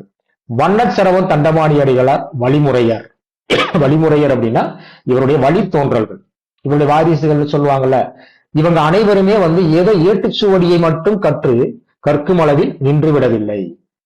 இவரை போலேயே பாட்டு திறத்திலும் ஓங்கி வந்திருத்தல் உவகைக்குரிய செய்தி. உண்மையிலே வந்து நாம் அனைவரும் மகிழ்ச்சி அடையக்கூடிய ஒரு செய்தி தான். ஏன்னா ஒரு தலைமுறையினரோட அந்த படைப்பு ஆற்றல் அப்படியே மறைஞ்சு போயிடும். ஒரு ஓவியருடைய பையன் மறுபடி ஓவியன் வரணும்னு அவசியம் கிடையாது. அதுபோல இங்க அப்படி கிடையாது. தன்னுடைய வழித்தோன்றல்களும் படைப்பாற்றலுடைய பாட்டுத்திறத்திலே சரி புனையக்கூடிய ஆற்றல் மிகுந்தவர்களாக இருந்திருக்கிறாங்க. அந்த வகையில வண்ணச்சரவம் தண்டபாணி சுவாமியுடைய பெயர் வந்து பெயர் முருகதாசர். வண்ணச்சரவம் தண்டபாணி சுவாமியுடைய கொள்ளு பெயரர் அப்படின்னு எடுத்துக்கிட்டீங்கன்னா திமு சங்கரலிங்கம். அடுத்து வண்ணச்சரவம் தண்டபாணி அடிகளாருடைய காலம் மிக குறிப்பிட்டு மிக நேர்த்தியாக நுணுக்கமாக உறுதிப்படக்கூடிய அளவுல வந்து நூற்றாண்டாக சொல்லக்கூடிய வேண்டிய நிலையில வந்து இல்ல அப்படின்ற ஒரு கருத்தை பதிவு செய்கிறாங்க. வீரமாமுனிவர் வரலாற்றை கூறி தமிழ் புலவர் வரலாற்றுக்கென வருந்திய வருத்தம் இல்லாவாறு செய்யும் ஒரு வரலாற்றுடையார். இப்ப நீங்க எடுத்துக்கிட்டீங்க அப்படின்னா, இப்ப தமிழ் புலவருக்குண்டு தமிழ் புலவர்களால இயற்றப்பட்ட ஒரு நூல் இல்ல அப்படின்ற ஒரு வருத்தத்தை பற்றி அதை வந்து நீக்கும் பொருட்டு ஒரு வரலாற்று நூலை, அது எந்த நூல்னு பாத்தீங்க அப்படின்னா புலவர் புராணம், அந்த மாதிரி ஒரு நூலை படைத்தவர் தான் நம்ம தண்டபாணி அடிகளா இருந்தாலும் சரிதான், தண்டபாணி சுவாமிகள் இருந்தாலும் சரிதான். அடுத்து வண்ணச்சரவம் தண்டபாணி சுவாமியுடைய காலம் வந்து நம்ம வந்து பார்த்தோம். இதையும் கொஞ்சம் பார்த்துக்கோங்க. அதுக்கப்புறம் பாருங்க, எப்படி பட்டினத்தார் வந்து பட்டினத்தார் என குறியிறை கோலம் உடையவராக திகழ்ந்தவர் அடிகளார். கிட்டத்தட்ட பட்டினத்தாரை பத்தி நம்ம வந்து சித்தர் இலக்கியங்கள் வந்து கொடுத்திருக்கிறாங்க. பட்டினத்தாரை வந்து பாத்தீங்கன்னா நம்ம வந்து படிச்சிருக்கோம். கிட்டத்தட்ட பட்டினத்தார் எப்படி வந்து ஒரு துறவு வாழ்க்கை மேற்கொண்டு வந்து அங்கங்கு பரதேசி போல வந்து வாழ்ந்தாரோ அதே போலதான் வண்ணச்சரவம் தண்டபாணி சுவாமிகளும் வாழ்ந்திருக்கிறாரு. வண்ணம் பாடுதலுக்கென மீள வந்த அண்ணல் அருணகிரி, எவ்வளவு அழகா வந்து இந்த இடத்துல வந்து ஒப்பிட்டு சொல்றாங்க பாருங்க. வண்ணம் பாடுதலுக்கென்ன மீள வந்த அண்ணல் அருணகிரி, வண்ணச்சரவம் தண்டபாணி சுவாமிகள். இலக்கிய வகைகளை எண்ணிக்கொள்க என வாழ்ந்த தமிழ் ஞான சம்பந்தருக்கு பின்னே புத்திலக்கிய வகைகளை பெருக்க வந்த புகழ் ஞான சம்பந்தர் யாருன்னு பாத்தீங்க அப்படின்னா அந்த ஞான சம்பந்தரோடையும் இவரை ஒப்புமைப்படுத்தி சொல்றாங்க. வண்ணச்சரவம் தண்டபாணி சுவாமிகள். வண்ணச்சரவம் தண்டபாணி சுவாமிகள் பாடிய புராணத்தில் ஒரு பகுதிதான் கண்கண்ட புலவர் சருக்கம். அந்த கண்கண்ட புலவர் சருக்கத்துல இடம்பெறுபவர்கள் வள்ளலாரை பற்றிய வரலாறு இருக்கு, பெரும்புலவர் திருச்சிபுரம் மீனாட்சி சுந்தரனாரை பற்றிய வரலாறு இருக்கு, கவி குஞ்சர பாரதியுடைய வரலாறு இருக்கு, மாம்பழ கவிச்சிங்க நாவலர் இவருடைய வரலாறும் அந்த நூல்ல இருக்கு. இவங்களே கால அடிப்படையில பாக்குறப்போ பழமையானவங்க. இவர்களுடைய வரலாறை பற்றி தண்டபாணி சுவாமி சொல்லி இருக்கிறார் அப்படின்னா அப்ப இவருடைய காலத்தை பாருங்க. அப்ப எவ்வளவு பழமையானவர் என்பதை சுட்டி காட்டுவதற்கு இங்க இந்த கருத்தை பதிவு செய்யறாங்க. அடுத்து பாருங்க, அறுவகை இலக்கணத்தினுடைய முதல் பகுதி. இப்ப நம்ம இந்த அறுவகை இலக்கணத்தை எப்படி எல்லாம் பிரிச்சிருக்கிறாங்க. புலமை இலக்கணத்துக்கு முன்னாடி எழுத்திலக்கணம், சொல்லிலக்கணம், பொருள் இலக்கணம், யாப்பு இலக்கணம், அதை பற்றிய சில அடிப்படை தகவலும் நம்ம தெரிஞ்சிருக்கணும். ஏன்னா அதுக்குள்ள நம்ம படிச்சிருக்கிறோமா அப்படின்றத போட்டி தேர்வுக்கு கண்டிப்பாக நாம் வினாக்களாக வைப்பாங்க. இப்ப நல்லா பாருங்க, இப்ப அறுவகை இலக்கணத்தினுடைய முதற் பகுதி காப்பு செய்யுள். நமக்கெல்லாம் தெரியும், நீங்க யாப்பருங்களை காரிகை படிச்சாலும் காப்பு செய்யுள் இருக்கும். அந்த காப்பு செய்யுள் ஒண்ணும் கிடையாது. அந்த இறைவனை எப்படி கடவுள் வாழ்த்து நம்ம நம்ம எட்டு தொகையா இருக்கட்டும், 10 பாட்டா இருக்கட்டும், கடவுள் வாழ்த்து இருக்க பாத்தீங்களா, அதே மாதிரி. அப்ப காப்பு செய்யுள் எடுத்துக்கிட்டீங்கன்னா ஒண்ணு கணக்கீடு வச்சுக்கோங்க. பாயிரம் 12 பாடல்கள் இருக்கும். எப்படி நீங்க நன்னூல்ல 55 பாடல்கள், அதாவது நூற்பாக்கள் பாயிரத்தை பத்தி சொல்லக்கூடியது. சரிங்களா? அப்ப அது மாதிரி பாயிரத்தை பற்றி 12 பாட்டு இருக்கு. அப்ப 1 கூட்டல் 12 13 கணக்கு வச்சுக்கோங்க. இறுதியில ஒரு கலித்துறைப்பா இருக்கு. அப்ப 1 கூட்டல் 12 13, இறுதியில ஒரு கலித்துறைப்பாவை சேர்த்து 14 என கீழே கணக்கீடு நம்ம சரியா வரணும். அடுத்து இந்த அறுவகை இலக்கணம், இப்ப நல்லா கவனிங்க. எழுத்து இலக்கணம் இந்த நூற்பாக்கள் தனி, இதை ஒட்டி இந்த நூல்ல காப்பு செய்யுள் என்பது வேறு, பாயிரம் என்பது வேறு, இறுதியில ஒரு கலித்துறைப்பா. அப்ப 14 பாட்டு இருக்கு. அப்ப தனியா வச்சுக்கணும். அப்ப அறுவகை இலக்கணத்தை பொறுத்த வரைக்கும் எழுத்திலக்கணம் 165 நூற்பாக்களால சொல்லப்படுகின்றது. சொல்லிலக்கணத்துல 112 நூற்பா இருக்கு. பொருள் இலக்கணத்துல பாத்தீங்கன்னா 122 நூற்பாக்கள் இருக்கு. யாப்பிலக்கணத்துல 134 நூற்பா இருக்கு. அணி இலக்கணத்தை பொறுத்த வரைக்கும் நீங்க பாத்தீங்கன்னா 109 நூற்பா இருக்கு. இப்ப நம்முடைய பாடத்திட்டத்துல வச்சிருக்கக்கூடிய புலமை இலக்கணம் 144 நூற்பா. நல்லா கவனிங்க, 144 நூற்பா. இந்த அறுவகை இலக்கணத்துல 786 நூற்பாக்கள். அப்ப ஆக மொத்தம் முழுமையும் இந்த அறுவகை இலக்கணத்தை முழு நூற்பான்றப்ப 799 எப்படி வந்துச்சு? இப்ப நான் மேல சொன்னேன் பாருங்க, சொன்னேன் பாத்தீங்களா? காப்பு செய்யுள் 1, பாயிரம் 12, கலித்துறைப்பா 1. இதெல்லாம் நீங்க கூட்டுனீங்க அப்படின்னா இங்க 799 நூற்பாக்கள் இங்க வருங்க. நீங்க அதை கணக்கீடு போட்டு நீங்க பாத்துக்கோங்க. அடுத்து நல்லா பாருங்க, இந்த இடத்துல மிக அழகான ஒரு கருத்தை பதிவு செஞ்சிருப்பாரு. நவநூலொன்று 786 சூத்திரத்தால் நவின்று விட்டேனே. அதாவது இங்க நவநூல் அப்படின்னா ஒண்ணும் கிடையாதுங்க. இப்ப தமிழ்ல 5 இலக்கண நூல் இருக்கு. அப்ப 6வது இலக்கணம் என்பது ஒரு புதுமையான ஒரு இலக்கணம் தான் தமிழுக்கு. அப்ப அவரே என்ன சொல்றாரு அப்படின்னா, புதுமையான இந்த நவநூலினை எத்தனை நூற்பாக்களால? 786 நூற்பாக்களால இந்த இலக்கண சூத்திரத்தால் பாருங்க நன்கு பாடி அருளினேன் அப்படின்னு யார் சொல்றது? தண்டபாணி அடிகளார் சொல்றாரு. சரி, அடுத்து பாருங்க, முக்கியமானது, இந்த புதுமையான இலக்கணத்தை பாடுவதற்கு காரணமாக இருந்தது யாரு? எப்படி இயல்பாக பாட முடியும்? தண்டபாணி சுவாமிகள் ஒரு கருத்தை பதிவு செய்வாரு. இதெல்லாம் நானா பாடல, எனக்குள்ள அந்த இறை அருள், இறைவன் என்னை பாட வச்சிருக்கிறாரு அப்படின்ற சொல்லுவார். 5 இலக்கணம் என்று 1000 பேர் கூறிடினும் தமிழ்ந்தாலே வந்து 5 இலக்கணம் தான் அப்படின்னு வந்து 1000 பேர் வழி வழியா சொல்லி வந்தாலும் பாருங்க, செந்தேன் என்று 6 விதம் செப்புவிப்பது. அதாவது வந்து செழுமையான தேன் போன்ற இனிமையுடைய தமிழ் இலக்கணத்தை 6 விதம் செப்புவிப்பது, 6 வகை என்று. அதாவது வந்து என்னை செப்புவிப்பது, அந்த வார்த்தையை நல்லா கவனிக்கும். செப்புவது அப்படின்னா அவர் சொல்றது, செப்புவிப்பது அப்படின்னா இந்த இடத்துல பாத்தீங்கன்னா சொல்ல வைப்பது. பாருங்க, எது என்றால் இதெல்லாம் யாரு? இந்த 6 இலக்கணம் 6வது இலக்கணத்தை வந்து என்ன சொல்ல வச்சது யாரு?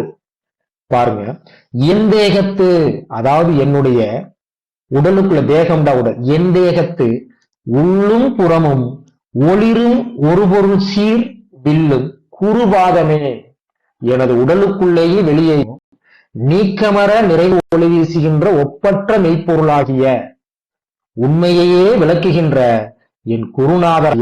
இந்த குருநாதர் என்று சொல்லும் பொழுது தண்டபாணி சுவாமிகளை பொறுத்த வரைக்கும் அகத்தியரையும் அங்க சொல்ல வருவாரு, முருகனையும் சொல்ல வருவார். நல்லா பாத்துக்கணும். ஏன்னா இந்த இடத்துல வந்து அகத்தியருடைய மாணவன், அகத்தியருடைய அந்த சீடராக கூட தன்னை வந்து இந்த இடத்துல வந்து தண்டபாணி சுவாமிகள் வந்து காட்டிக்கிடுவார். தம் தனித்தன்மை, அத்தனித்தன்மை கடவுள் திருவருளால் நிகழ்ந்ததை சுட்டுகிறார். அதாவது எல்லாரும் 5 இலக்கணம் சொல்லி இருக்கிறாங்க. 6வதாக சொல்லப்பட்ட அந்த என்னது, அந்த 6 இலக்கண புலமை இலக்கணம், இதை சொல்ல வைக்கப்பட்டது, சொன்னது கூட என்னுடைய நாவிலிருந்து வருவதற்கு படைப்பதற்கு காரணமாக இருந்தது யாருன்னு பாத்தீங்கன்னா இறைவனுடைய திருவருள் தான் அப்படின்னு என்ன பண்றாரு சொல்றாரு. அது மட்டும் கிடையாதுங்க, இந்த 6 இலக்கணத்தை வந்து ஆக்கியோன் பெயரும் நூற்பெயரும் தன்னை வந்து இந்த இடத்துல அடையாளப்படுத்துறாரு. பாருங்க, மண்ணு புகழ் நெல்லை நகர், நெல்லை நகர் வாழ் முருகதாசன் என. இந்த மண்ணு அப்படின்னா தமிழ்ல அதிகமான இடங்கள்ல அந்த வார்த்தையை வந்து பயன்படுத்தும். புறப்பெரும்பாமல்ல இந்த மாதிரி வரும். நம்மள பேச்சு வழக்கம் சொல்லுவோம், நீ மண்ணா போயிருவ அப்படின்னா. மண்ணுண்டா ஒண்ணும் கிடையாதுங்க, நிலையாக இருக்குது. இப்ப மண்ணு புகழ் நெல்லை நகர் வாழ் முருகதாசன் என, என்றுமே அழியா புகழுடைய நிலை பெற்ற புகழுடைய திருநெல்வேலி மாநகரில் வாழ்கின்ற முருகதாசன் என, முருகதாசன் என்று போற்றப்படும் பன்னு தண்டபாணி பரதேசி, தண்டபாணி சுவாமிகள் என்று சொல்லக்கூடிய பரதேசியாகிய நானு. அடுத்து பாருங்க, உண்ணும் குறுமுனிவன் தன்னருளால், தன்னை எப்பொழுதுமே உண்ணும்டா தன்னை எப்பொழுதுமே நினைத்துக் கொண்டிருக்கக்கூடிய அகத்திய முனிவரின், குறுமுனிவன்டா அகத்திய முனிவரக்கூடிய அகத்திய முனிவரின் திருவருளால் கூறும் இந்த நூற்பேர், நான் சொல்லக்கூடிய இந்த நூலுக்கு பேர் வந்து 6 இலக்கணமாமே. 6 இலக்கணம் என்பதாகும். எவ்வளவு அழகா வந்து தன்னை பற்றியும் தன் ஊரை பற்றியும் தன்னுடைய அடையாளத்தை பற்றியும் தன் யாருடைய அருளால எந்த பேர்ல எந்த இலக்கணம் நான் பாடியிருக்கின்றத வந்து இவர் என்ன பண்றாரு இந்த இடத்துல வந்து சுட்டி காட்டுறாரு. அடுத்து பாருங்க, இப்ப இந்த 6 இலக்கணத்துல வந்து ஒவ்வொரு இலக்கணத்திலையும் என்னென்ன சொல்றாங்கன்றதையும் நம்ம வந்து தெரிஞ்சுக்கணும். நல்லா பாருங்க, இப்ப எழுத்து இலக்கணத்துல வந்து இப்ப எப்படி நன்னூல்ல வந்து எழுத்ததிகாரத்துல வந்து என்ன சொல்றாங்க, அதுல எழுத்தியல் என்ன சொல்றாங்க, அதெல்லாம் படிக்கிறோம் பாத்தீங்களா. அது மாதிரி எழுத்திலக்கணத்தில் அதாவது வந்து ஒண்ணு பாருங்க, உரு ஓசை இயல்பு, அதாவது எழுத்தினுடைய வடிவம், அந்த எழுத்தினுடைய உச்சரிப்பு, இயல்புண்டா ஒண்ணும் கிடையாது இலக்கணம். அடுத்து பாருங்க நிலை இயல்பு, நிலை இயல்புனா அந்த எழுத்துக்கள் வந்து எங்கெங்க எந்தெந்த இடத்துல வரும். இப்ப நான் படிக்கிறோம்ல, மொழி முதல் எழுத்துக்கள், மொழி இறுதி எழுத்துக்கள், எந்தெந்த எழுத்துக்கள் சொல்லுக்கு முதல்ல வரும், எந்தெந்த எழுத்துக்கள் சொல்லுக்கு இறுதியில வரும், அதுதான். அடுத்து புணர்ச்சி இயல்புனா அந்த எழுத்து இலக்கணத்துல வந்து எப்படி வந்து அந்த எழுத்துக்கள் சொற்களும் சேருகின்ற சொல்லக்கூடியதான். இந்த 3 இயல்புகளை கூறியுள்ளார். அடுத்து 27 பாருங்க, உரு ஓசை இயலில், உரு ஓசை இயல்னா இதை வந்து கொஞ்சம் விளக்கமா சொல்றாரு.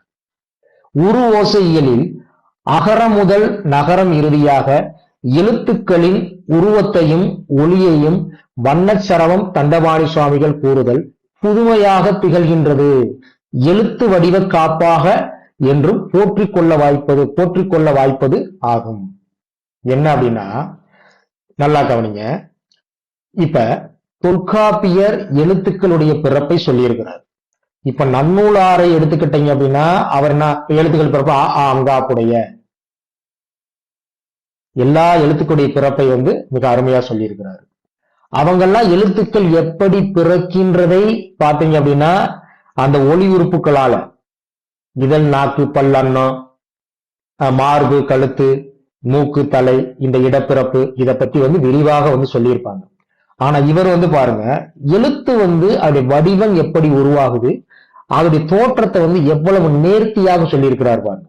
பாருங்க, அதாவது பாருங்க, அகர ஆகார உருவும் ஓசையும் பற்றிய நூற்பா.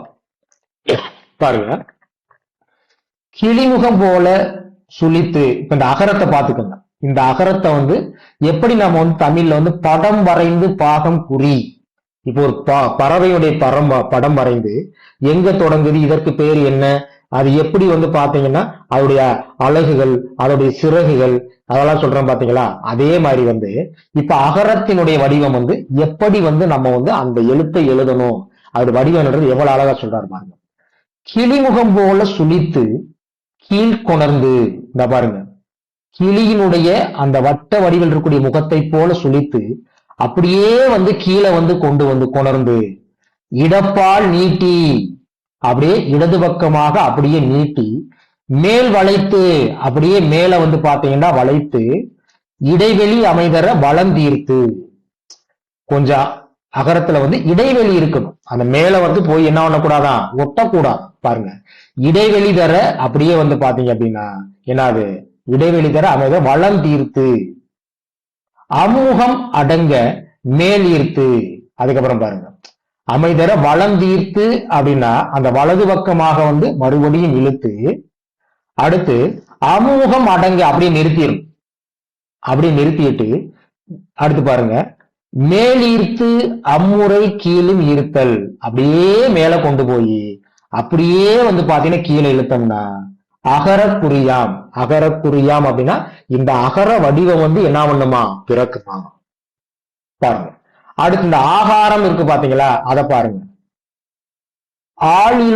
ஆணிலம் கன்றிற்கு, ஆண்டா அந்த பசுங்க, அந்த பசுவானது தன்னுடைய அந்த இளம் கன்றை பார்த்து எப்படி அம்மா அப்படின்னு எப்படி கத்துதோ, அதாவது பாருங்க, ஆயிலம் கன்றிற்கு இரங்கலில் மூலத்து எழும் காற்று துணை கொடு, சிறிது வாய் திறந்து ஒலிக்கும். இப்ப நீங்க அகரம் ஒலிப்பதற்கும் ஆகாரம் ஒலிப்பதற்கும் வேறுபாடு உண்டு. நீங்க மொழி வரலாறு படிச்சிருப்பீங்க. நாம் சுவாசிக்கக்கூடிய காற்றானது அடிவயிற்றுக்கு சென்று மேலே எழும்பும் பொழுது அங்க கழுத்து பகுதியில எந்த ஒரு அடைப்பும் இல்லாம காற்று இயல்பாக வெளியே வந்துச்சுன்னா அவ்வாறு பிறக்கக்கூடியதான் உயிரொலி எண்கள், உயிரெழுத்துகள். இங்க கூட அதே மாதிரிதான். அக்குறியின் ஈற்றில், எக்குறியின் அதாவது ஏற்கனவே அகரம் போட்டிருந்தோம் பாத்தீங்களா, அந்த குறியினுடைய ஈற்றில் பாருங்க, ஈற்றில் வரைநுனி இளங்க வளந்தொட்டு. அந்த என்ன சொல்றாங்கன்னு பாருங்க, அந்த மலை போல, அந்த மலை எப்படி மேல அது போல என்ன பண்ணணும், நம்ம அதை வளைத்து விளங்கும்படி வளந்தொட்டு, அதாவது வலது பக்கமாக அப்படியே வளைத்து, இடம் வரை சுழித்தல், அப்படியே பாத்தீங்கன்னா அந்த நேர்கோடு இருக்கு பாருங்க, குத்துக்கோடு, அதுல இடது பக்கம் வரை அதை சுழித்தல். ஆகாரது இயல்பே, அதாவது ஆகாரத்தினுடைய என்னது, இலக்கணமாம், இயல்பாம். அடுத்து பாருங்க, அவனிலிருந்து இருமடங்கு ஆமிதன் ஒளியே துணியே. அந்த எழுத்து மாத்திரையாக ஆ சொல்றப்ப ஒரு சொடக்கு, ஒரு மாத்திரை அளவுல அந்த எழுத்தை உச்சரிப்போம். அதே நேரத்துல ஆவண்ணா ஆகாரம் எடுத்துக்கிட்டீங்கன்னா 2 மாத்திரை அளவுல நம்ம என்ன பண்ணணும், அதை உச்சரிக்கணும். கடைசியில பாத்தீங்கன்னா அதை உச்சரிக்கக்கூடிய ஒலி 2 மடங்கு ஆமிதன் துணியே. 2 மாத்திரை அளவுல அதை என்ன பண்ணணும், உச்சரிக்கணும். இதோட விளக்கம் தான் நம்ம கொடுத்திருக்கோம். நீங்க மூல நூலை எடுத்தா கூட ஒரு சில விளக்கங்கள்லாம் மூல நூல்ல இருக்காது. நம்மளுடைய பாடப்பொருள்ல அது எந்த இலக்கணமாக இருக்கட்டும், மூல நூலா இருக்கட்டும், நீங்க பாடப்பொருளா இருக்கட்டும், ஏதுவாக படிப்பதற்கு ஏதுவாக மிக சிறப்பாக கொடுத்திருப்போங்க, பாத்துக்கோங்க. அடுத்து பாருங்க 29 பாருங்க, இம்முயற்சியில் தொல்காப்பியர் ஊண்டி இருப்பின். எந்த முயற்சியில, ஒரு எழுத்து இப்படித்தான் இருக்கணும் அப்படின்னு ஊண்டி இருப்பின், வடிவம் அதன் மாற்றம் பற்றிய பலரும் பல பேசும் ஒரு நிலை தோன்றி இருக்கவே முடியாது போயிருக்கும் என்பதை தெளிவு. இப்ப தொல்காப்பியர் ஒரு எழுத்துன்னா இப்படித்தான் வரணும், அப்படின்னு அவர் ஆணித்தரமா சொல்லியிருந்தாருன்னு வச்சுக்கோங்க, பின்னால வந்து எழுத்து சீர்திருத்தம் எழுத்து மாற்றம் வந்து இருந்திருக்கவே முடியாது. ஏன்னா எகரத்து மேலேயும் ஒகரத்து மேலேயும் புள்ளி வச்சு எழுதுறது, பக்கவாட்டுல புள்ளி வச்சு எழுதுறது, இப்ப வீரமாமுனிவரா இருக்கட்டும் பெரியாரா இருக்கட்டும் அவங்கள எழுத்து சீர்திருத்தம் வந்து என்ன பண்ணாங்க செஞ்சாங்க. இப்பகுதியிலேயே தமிழ் எண்களை பற்றியும் அவற்றின் எழுத்து வடிவம் பற்றியும் விரிவாக பேசுகின்றார். எந்த பகுதியில? இதே பகுதியில நீங்க எடுத்துக்கிட்டீங்க அப்படின்னா அவர் வந்து சொல்றார். அடுத்து இனி எழுத்தினுடைய நிலை இயல்பு புணர்ச்சி இயல்பு. நிலைன்னா அது எந்தெந்த இடங்கள்ல எந்த எழுத்து வரும், அதுக்கப்புறம் எழுத்துக்களுடைய அந்த சேர்க்கை பாத்தீங்க, புணர்ச்சி இயல்பு என்பவற்றுடன் எழுத்திலக்கணத்தை நிறைவு செய்கின்றார். யாரு? வண்ணச்சரவ தண்டபாணி சுவாமிகள். சொல்லிலக்கணத்தை பொறுத்த வரைக்கும் நீங்க பாத்தீங்க அப்படின்னா பொது இயல்பு, பிரிவியல்பு, சார்பியல்பு, திரிவியல்பு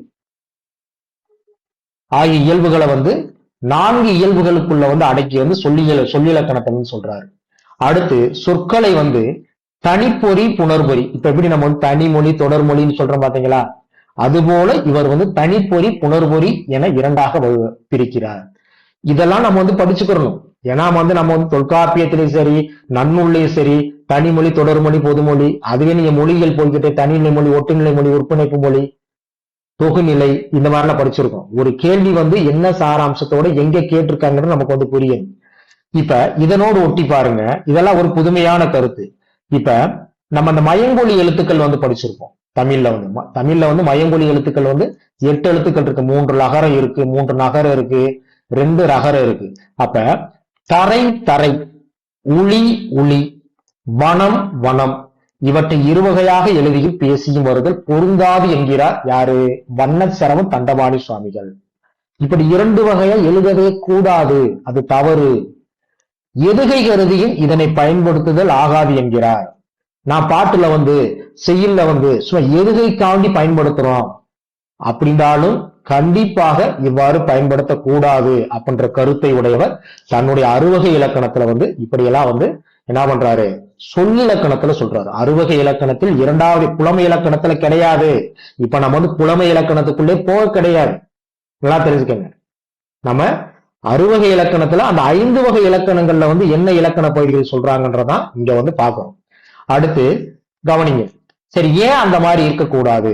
ஏனெனில் எதுகைக்கென பெரும்புலவரும் பயன்படுத்தியுள்ளனர் ஆகலின், எதுகைக்காண்டி வந்து தவிர்க்க முடியாம பெரிய புலவரே பயன்படுத்தி இருக்கிறாங்க அப்படின்னா நல்லா தெரிஞ்சுக்கங்க. இந்த இடத்துல வந்து நம்ம வந்து இப்ப நம்ம ஒண்ணும் கிடையாதுங்க. இப்ப நம்ம வந்து இலக்கணம் படிச்சிருக்கோம். வலு, வளாநிலை, வலுவமை.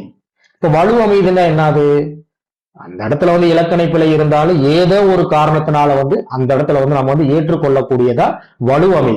அப்ப இங்க வந்து பெரும்புலவரும் எதுகைக்கென பயன்படுத்தி இருந்தாலும் நல்லா பாருங்க, ஆகலின் சில திரிவு சொற்கள் உரைநடை, வண்ணம், நாடகம் ஆகியவற்றில் வந்தாலும் அதாவது வரினும் செய்யுளில் வாராமை வேண்டும் என்கிறார்.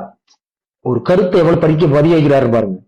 எதுகைக்கென பெரும்புலவர் பயன்படுத்தி இருக்கிறாங்க அப்படின்னு நம்ம சொல்ல வந்தாலும் சில திரிவு சொற்கள் பாத்தீங்க அப்படின்னா உரைநடையாக இருக்கட்டும், வண்ணமா இருக்கட்டும், நாடகமா இருக்கட்டும், இதுல வந்தாலும் கண்டிப்பா எதுல வரக்கூடாதுன்னு சொல்றாரு? செய்யுளுக்குள்ள வந்து இந்த மாதிரி வந்து என்ன பண்ணக்கூடாது, அதாவது வந்து இருவகையாக எழுதுறதும் பேசுறதும் முக்கியமா அந்த இருக்கு வந்து வரி வடிவத்துல வந்து சுட்டி காட்ட கூடாது. அதுக்கப்புறம் பாருங்க, இப்படி சொல்லியவரே வந்து ஒரு சிலதை இப்படி வர்றதை ஏத்துக்கிறவும் செய்யறாரு. என்னன்னு பாருங்க, மருமகன் அப்படின்றத மருகன், மருகன் ஆதலையும், துளவு என்பதை துளாய் ஆதலையும் இவர் ஏற்கிறார். எப்படி என ஏற்கிறார்? இது வந்து ஒரு திரிவு. பார்த்து நல்லா கவனிங்க, இது வந்து ஒரு திரிவு அப்படின்னு சொல்றாரு. அடுத்து பாருங்க, இப்படி சொன்னவரு வாழ்நனை வானான் என தெரிவதை பிழை என்கிறார். அப்ப சில கருத்துக்களை வந்து சில எடுத்துக்காட்டுகளை வந்து இப்படி வந்தா ஏத்துக்கலாம், ஒரு சிலதை வந்து வரவே கூடாதுன்றத வந்து அறவே மறுக்கிறார். பாத்துக்கோங்க. அடுத்து பொருள் இலக்கணம், எழுத்து இலக்கணம், சொல்லி இலக்கணம், அதுக்கப்புறம் 3வது பொருள் இலக்கணம். இந்த பொருள் இலக்கணத்துல அகப்பொருளை வந்து நீங்க எடுத்துக்கிட்டீங்கன்னா உறுப்பியல்பு, குறியியல்பு, பழமை இயல்பு, துறை இயல்பு, இந்த மாதிரி இயல்புகள்லாம் நீங்க வந்து பாத்தீங்கன்னா இங்க வந்து என்ன பண்றாரு சொல்றாரு. அடுத்து புறப்பொருள்ல வந்து பாருங்க, நிலத்தியல்பு, உளி இயல்பு, வேற்றியல்பு, மன்னிக்கணும், வேற்றியல்பு, அடுத்து கருவியல்பு, தொகுப்பியல்பு.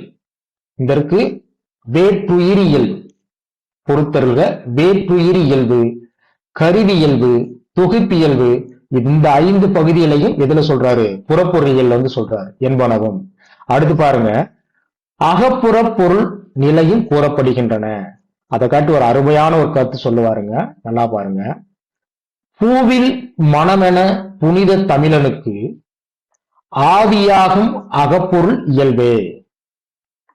எப்படி ஒரு மலருக்கு வாசனை எப்படி பிரித்தெறிய முடியாதபடி கலந்து இருக்கின்றதோ, அதே போல வந்து புனித தமிழனுக்கு, புனித தமிழ் மொழிக்கு, மன்னிக்கணும், தமிழ் மொழிக்கு எது வந்து உயிர் போன்றது அப்படின்னா அகப்பொருள் இலக்கணம். உலகத்திலேயே எழுத்துக்கும் சொல்லுக்கும் இலக்கணம் எல்லா மொழிகள்லையும் சொல்லி இருக்கிறாங்க. பொருளுக்கு இலக்கணம் சொன்ன ஒரே மொழி, ஒரு மனிதன் எப்படி வாழும், அவருடைய ஒழுக்கல் ஆறுகள், அகம் புறம் எப்படின்றது சொன்ன ஒரே மொழி தமிழ் மொழி தான். அப்ப என்ன சொல்றாங்க அப்படின்னா பாருங்க, பூவில் மனமென புனித தமிழனுக்கு, தமிழ் மொழிக்கு ஆவியாகும் உயிர் போன்றது எதுன்னு பாத்தீங்கன்னா அகப்பொருள் இலக்கணத்தினுடைய இயல்பு. இதோட விளக்கமெல்லாம் நான் கீழே கொடுத்திருக்கேன், பாத்துக்கோங்க. இதெல்லாம் நான் கூடுதலாக வந்து நீங்க புத்தகத்துல இதற்கு விளக்கமே இருக்காது, பொருள் முதற்கொண்டு நம்ம கூடுதலாக கொடுத்திருக்கோம் பாருங்க. அடுத்து பாருங்க, குழல் முதல் அடிவரை உறுப்புகளை ஓமையாக கூறுவது உறுப்பியல்பு. அடுத்து இயல்பருவ இயல் கூறுதல் வந்து பாத்தீங்கன்னா குறி இயல்பு. மகளிர் வயப்படும் மாங்கரி இயல்பு பகர்வது பழமை இயல்பு. இதெல்லாம் வந்து அறுவகை இலக்கணத்துல பொருள் இலக்கணத்துல வரக்கூடிய என்னது சில பகுதி. காண்டல் ஐயம் நீங்க வந்து பார்த்திருப்பீங்க, நம்பிய பொருளா இருக்கட்டும், தொல்காப்பியா இருக்கட்டும், இயற்கை புணர்ச்சி, இடநிலைப்பாடு, பாங்கர் கூட்டம், பாங்கியர் கூட்டம். அதுல வந்து தலைவன் தலைவியை பாக்குறது, தலைவி தலைவனை பாக்குறது, அப்ப அங்க பார்க்கும்பொழுது ஐயம் ஏற்படுது. இந்த மாதிரி சொல்றதா துறை இயல்பு. நிலத்தியல்பு என்பது குறிஞ்சி முதலான ஐவகை நிலங்கள் இருக்கு பாத்தீங்களா, அதை பத்தி சொல்றது. அடுத்து உளி என்பது அருந்தவர் அந்தனர் முதலியோர் இருப்பிடம் பற்றி கூறுவன. அடுத்து வேற்றுயிரி அப்படின்றது வந்து விலங்கு பறவை பற்றியன. நல்லா பாத்துக்கோங்க, வேற்றுயிரி அப்படின்றது. அடுத்து யாப்பிலக்கணத்தை பொறுத்த வரைக்கும் அறுவகை இலக்கணத்துல யாப்பிலக்கணத்துல என்ன சொல்றாங்க அப்படின்னா இயலிசை தமிழ் இயல்பு, நாடக தமிழ் இயல்பு, வண்ணத்து இயல்பு, மோனை இயல்பு, எதுகை இயல்பு, நாற்கவி இயல்பு, பணுவல். பணுவல்டா நம்ம நன்னூல்ல சொல்றாங்கல்ல, ஒரு நூலுக்குரிய குற்றம், எது வரணும் எது வரக்கூடாது, உத்திகள், இந்த மாதிரி பணுவலுடைய இயல்பு, இதெல்லாம் வந்து இங்க சொல்றாங்க. அதை காட்டிலும் வந்து மோனையையும் எதுகையும் இவர் என்ன சொல்றாரு பாருங்க. மோனையில்லா முத்தமிழ் பாட்டு நாணம் இல்லா நங்கை ஒப்பு ஆகுமே. அதாவது வந்து என்னதான் தமிழ் வந்து இயற்றமிழ், இசைத்தமிழ், நாடகத்தமிழாக இருந்தாலும் மோனை இல்லாம ஒரு பாட்டு எழுதுறது வந்து நாணம் இல்லாத ஒரு பெண்ணுக்கு சமமானது அப்படின்னு சொல்றாரு. அது மட்டும் கிடையாது, பணுவலின் முகத்து திலகம் போல்வது பாயிரமாம் என பகரத்தகுமே. ஒரு நூலாக இருந்தாலும் நம்ம ஏற்கனவே படிச்சிருக்கோம், 1000 முகத்தான் அகன்றது ஆயினும் ஒரு நூல்ல வந்து பாயிரம் இல்லாட்டி அது பணுவலே கிடையாது என்பது நன்னூல்ல படிச்சிருக்கோம். இங்க வந்து பாருங்க, ஒரு பணுவலுக்கு ஒரு நூலுக்கு முகத்தில் இருக்கக்கூடிய திலகம் தான் பொட்டு. அந்த பொட்டு போன்றதான் பாத்தீங்கன்னா பாயிரமாம் என பகரத்தகுமே அப்படின்னா சொல்லத்தகுமே. அப்ப மோனையை பற்றியும் பாயிரத்தை பற்றியும் இவர் வந்து சொல்றாரு. அடுத்த அணி இலக்கணத்தை பொறுத்தவரை எடுத்துக்கிட்டீங்க அப்படின்னா உவமை இயல்பு, உடைமை இயல்பு, கற்பனை இயல்பு, நிகழ்ச்சி இயல்பு, ஆக்க இயல்பு, இதை பற்றியெல்லாம் என்ன பண்றாங்க சொல்றாங்க. இப்பதான் நம்ம வந்து எங்க வர்றோம், புலமை இலக்கணத்துக்குள்ள வர்றோம். இப்ப வரைக்கும் நம்ம வந்து சில அடிப்படையா இப்ப உங்களுக்கு புரிஞ்சிருக்கும், ஒரு இலக்கணம் எங்க ஆரம்பிக்கிறது, தமிழ்ல இருக்கக்கூடிய பிற வகை இலக்கண பட்டியல்கள் வந்து என்ன, அறுவகை இலக்கணம் என்ன சொல்ல வருது, கந்தபாணி சுவாமிகளை பற்றிய ஒரு குறிப்பு. இப்ப நம்ம வந்து பாடத்திட்டத்தில் இருக்கக்கூடிய புலமை இலக்கணம். இந்த புலமை இலக்கணத்தை பொறுத்த வரைக்கும் இங்கேயும் அதை பற்றி ஒரு அடிப்படையான ஒரு முன்னோட்டம் தான் இங்க இருக்கு.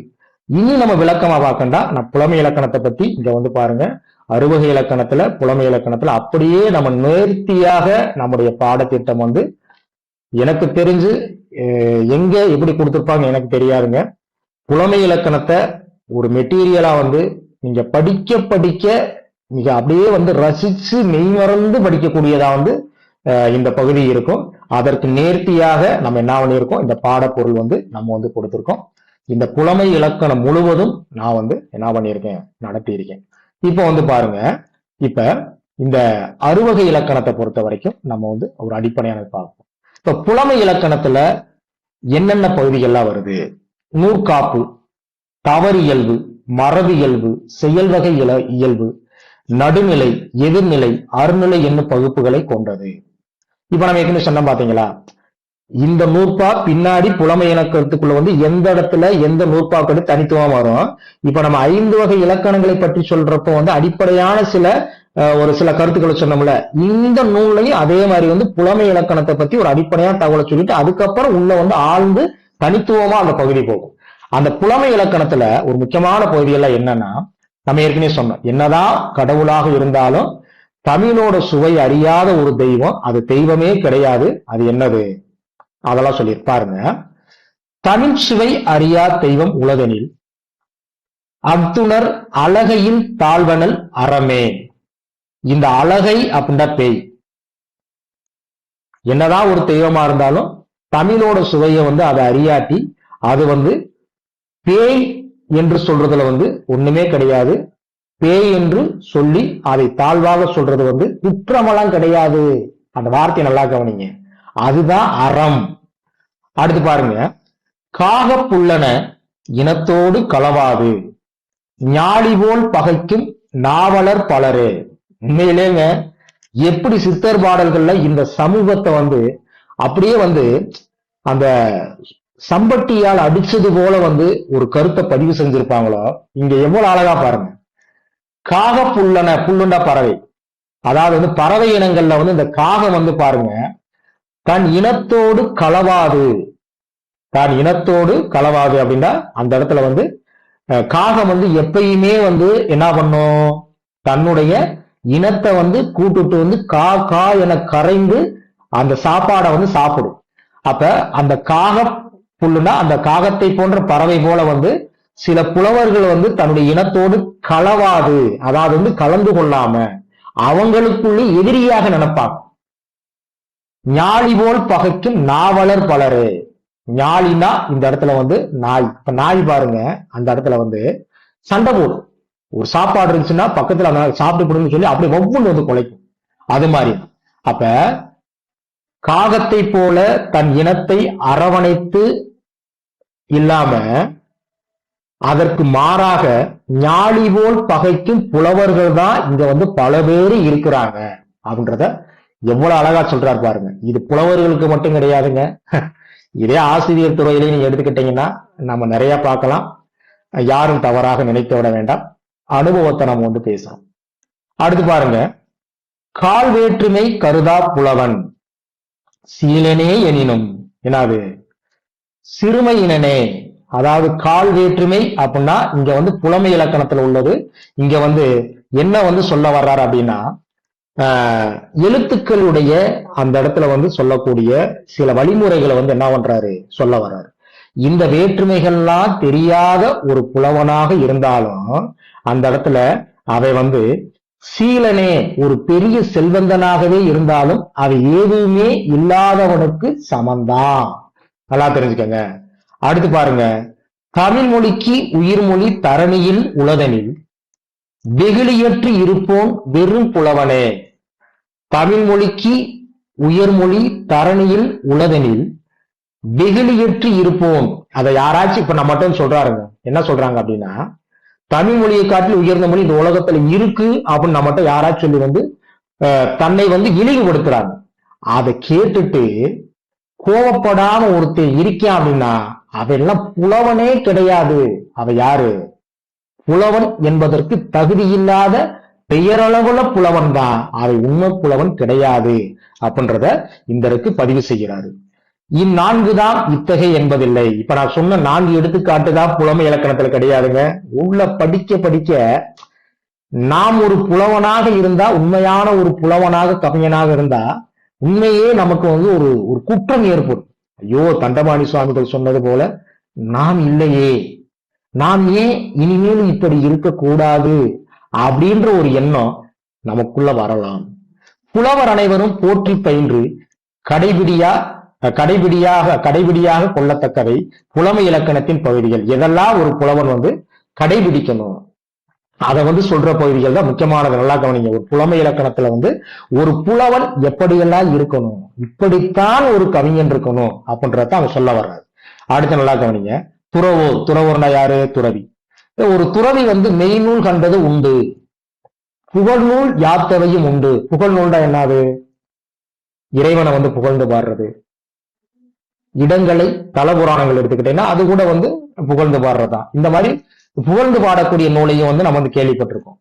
தொன்மம் பாடியது உண்டு, ஆனால் இலக்கண நூல் செய்தவர் எவர்? சமணத்துறவோர் இலக்கணம் பல பல இயற்றியவை பழஞ்செய்தி. இங்க நம்ம ஒரு கேள்வி கேட்போம், ஏன் சமணத்துறவிகள் செய்யலையா? நிகழ்வுகள் சமணத்துறவிகள் தான் எழுதியிருக்கிறாங்க. அப்படிலாம் நம்ம சொல்லுவோம். ஏன் நன்னூலை எடுத்துக்கிட்டீங்கன்னா பவனந்தி முனிவரே நீங்க எடுத்துக்கிட்டீங்கன்னா அந்த இடத்துல பிற சமயத்தை சார்ந்தவர் தான். அவர் செய்யலையா? இதெல்லாம் பழைய செய்தி. கால நூற்றாண்டை ஒப்பிடும் பொழுது பழைய செய்தி. இம்மண்ணின் மனமாய் விளங்கிய சமயத்துறவோர் எவர் செய்தார் அப்படின்றப்ப தண்டவாணி அடிகள் செய்தார். இந்த மண்ணின் மனம் விளங்காத சைவத்துறவியாகிய தண்டவாணி அடிகளார் செஞ்சிருக்கிறார். என்ன செஞ்சிருக்கிறாரு?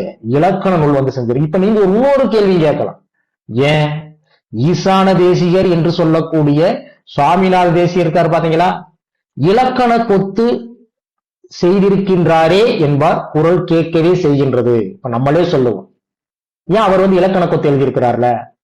கண்டிப்பாக நம்ம நல்லா தெரிஞ்சுக்கிறோம். ஈசான தேசிகர் என்று சொல்லக்கூடிய சாமிநாத தேசிகர் அந்த நூல்ல தமிழை பழித்தும் இழித்தும் அங்க பேசியிருக்கிறார். தமிழ்லாம் ஒரு மொழியே கிடையாதுன்னு பேசியிருக்கிறார். அப்ப அவரை எப்படி தமிழுக்கு இலக்கணம் எழுதியார்னு சொல்ல முடியும்?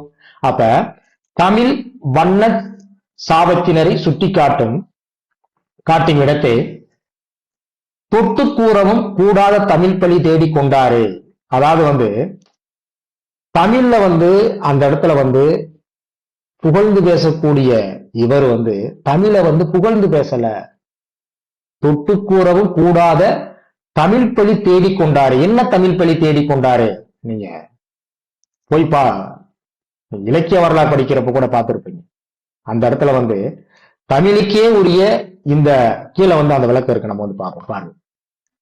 தமிழை அறிய தெய்வம் உண்டு என்று எவரேனும் கூறினால் அத்தெய்வத்தை தெய்வம் என்னேன், அந்த தெய்வத்தை தெய்வம்டே சொல்ல மாட்டேன், அழகை அது என்பேன் என்னும் துறவோர் பிறர் எவர். அந்த தெய்வத்தை பேய் அப்படின்னு நான் சொல்லுவேன். அப்படி சொன்ன துறவி தமிழ்ல யாராச்சும் இருக்கிறாங்களா? இல்ல. அடுத்து பாருங்க, தமிழ் பற்றிற்கு ஒரு அளவுகோல் வைக்கின்றாரே, உலகத்து உயர்மொழி தமிழே, அதனை உணரான். உலகத்தில் கூடிய உயர்மொழி தமிழ் மொழி. அதை உணராதவன் புலவன் அல்லன். புலவோன் வார்த்தை நல்லா கவனிக்கணும். அந்த இருக்கு பயன்படுத்திப்பாரு ஒரு வார்த்தையை அவை புலவன் கிடையாது, புலவோன். தசை பிண்டம், உயிரில்லாத ஒரு தசை பிண்டம் என்கின்றாரே. யாரு? தண்டபாணி சுவாமிகள். இளங்கோவடிகளுக்கு பின்னர் வாய்த்த தமிழ் காதல் துறவி யாருன்னு பாத்தீங்க அப்படின்னா வண்ணச்சரவம் தண்டபாணி அடிகளார். இந்த அறுவகை இலக்கணத்துடைய பதிப்பை பார்க்கும் பொழுது அறுவகை இலக்கணம் 1893 பதிப்பிக்கப்பட்டது. அட்டவாதானம் பூவை கல்யாண சுந்தர முதலியார் பாத்தீங்கன்னா பதிப்பிச்சிருக்கிறாரு. அது மட்டும் கிடையாதுங்க, அதே பதிப்பு அட்டவாதானம் பூவை கல்யாண சுந்தர முதலியார் இருக்காரு பாத்தீங்களா. 6ஆம் இலக்கணத்துக்கு பின்னாடி நல்லா கவனிங்க, 6ஆம் இலக்கணத்துக்கு பின்னாடி 7ஆம் இலக்கணம் ஒன்றும் உடையது அப்படின்றது அவருடைய பதிப்புல இருக்கு. அறுவகை இலக்கணத்தின் ஒளிவும் விரிவும். ஒளிவும் அப்படின்னா அறுவகை இலக்கணத்துல சொல்லாத கருத்துக்களையும் மீண்டும் சில கருத்துக்களை விரிவும் அப்படின்ற பகுதியில தான் 7ஆம் இலக்கணம் அப்படின்ற ஒரு பகுதியை சொல்லி இருக்கிறாரு. அடுத்து பொன்விழா வெளியீடாக 1978 வெளிவந்த பதிப்புல சிறவை ஆதீனம் கௌமார மடாலயம் தவத்திரு சுந்தர அடிகளார் இவருடைய பதிப்பு வெளிவந்திருக்கு. முதற் பதிப்பில் இருந்த சிறப்பு பாயிரங்கள், அதாவது முன்னாடி சொன்ன பாருங்க, பேராசிரியர் கந்தசாமியார் பூவை கல்யாண சுந்தரனார் பாடியவை இவங்களுடைய பதிப்பிலையும் இடம்பெற்றுள்ளன. யாருடைய பதிப்புல? தவத்திரு சுந்தரம் அடிகளார் பதிப்பிலையும் இவங்க பதிப்பை சேர்த்து வெளியேற்றிருக்கிறாங்க. இதுதான் இவர்களை பற்றிய பதிப்பு. சரிங்களா? இப்ப இதுவரைக்கும் நம்ம அறுவகை இலக்கணத்தை பற்றி என்ன பண்ணியிருக்கோம், ஒரு பொதுவான தகவலை வந்து கிட்டத்தட்ட ஒரு மணி நேரங்களுக்கு கூடுதலாகவே பார்த்திருக்கோம். அடுத்து அறுவகை இலக்கணம் இங்க பாருங்க, மிக நேர்த்தியாக நம்முடைய பாடப்பொருள் வந்து இருக்கும். பாட்டியல் நூல் அனைத்து பாடப்பொருளும் பிஜிடிஆர்பிக்கு முற்றிலும் புதுமையாக படிப்பதற்கு ஏதுவாக மிக அருமையாக கொடுத்திருக்கோம். நம்மளை பொறுத்த வரைக்கும், நம்ம லகரம் பயிற்சி மையத்தை பொறுத்த வரைக்கும் இப்ப யூஜிடிஆர்பிக்கும் பிஜி விரைவில் வந்து யூஜிடிஆர்பி வந்து நம்ம வந்து தொடங்கி இருக்கின்றோம். பிஜி வந்து எப்பயும் போல வந்து நம்மகிட்ட வந்து படிச்சுக்கிட்டு இருக்கிறாங்க. நம்முடைய வகுப்பு, நம்முடைய பாடப்பொருள் எல்லாமே அருமையாக இருக்கும். கண்டிப்பாக உங்களுக்கு பிடிச்சிருந்தா நம்முடைய பயிற்சி நிறுவனத்தை வந்து தொடர்பு கொள்ளுங்க. அதற்கான வலையொலியில வந்து நம்முடைய தொடர்பு எண்ணும் வந்து நான் வந்து பகிர்ந்திருக்கேன். கண்டிப்பாக நல்லதை வந்து நாம் அனைவரும், தமிழ் கற்ற அனைவரும் வந்து வரவேற்போம். நம்முடைய வலையொலி சேனலுக்கு வந்து நீங்க வந்து என்ன பண்ணுங்க, எல்லாரும் வந்து ஆதரவு கொடுங்க. தொடர்ந்து வந்து நம்ம வகுப்பை வந்து இணைந்து அதற்கான பாடப்பொருளை வந்து நீங்க வந்து பார்த்து அனைவரும் பயன்பெறுக என்று கூறி விடைபெறுகிறேன். நன்றி, வணக்கம்.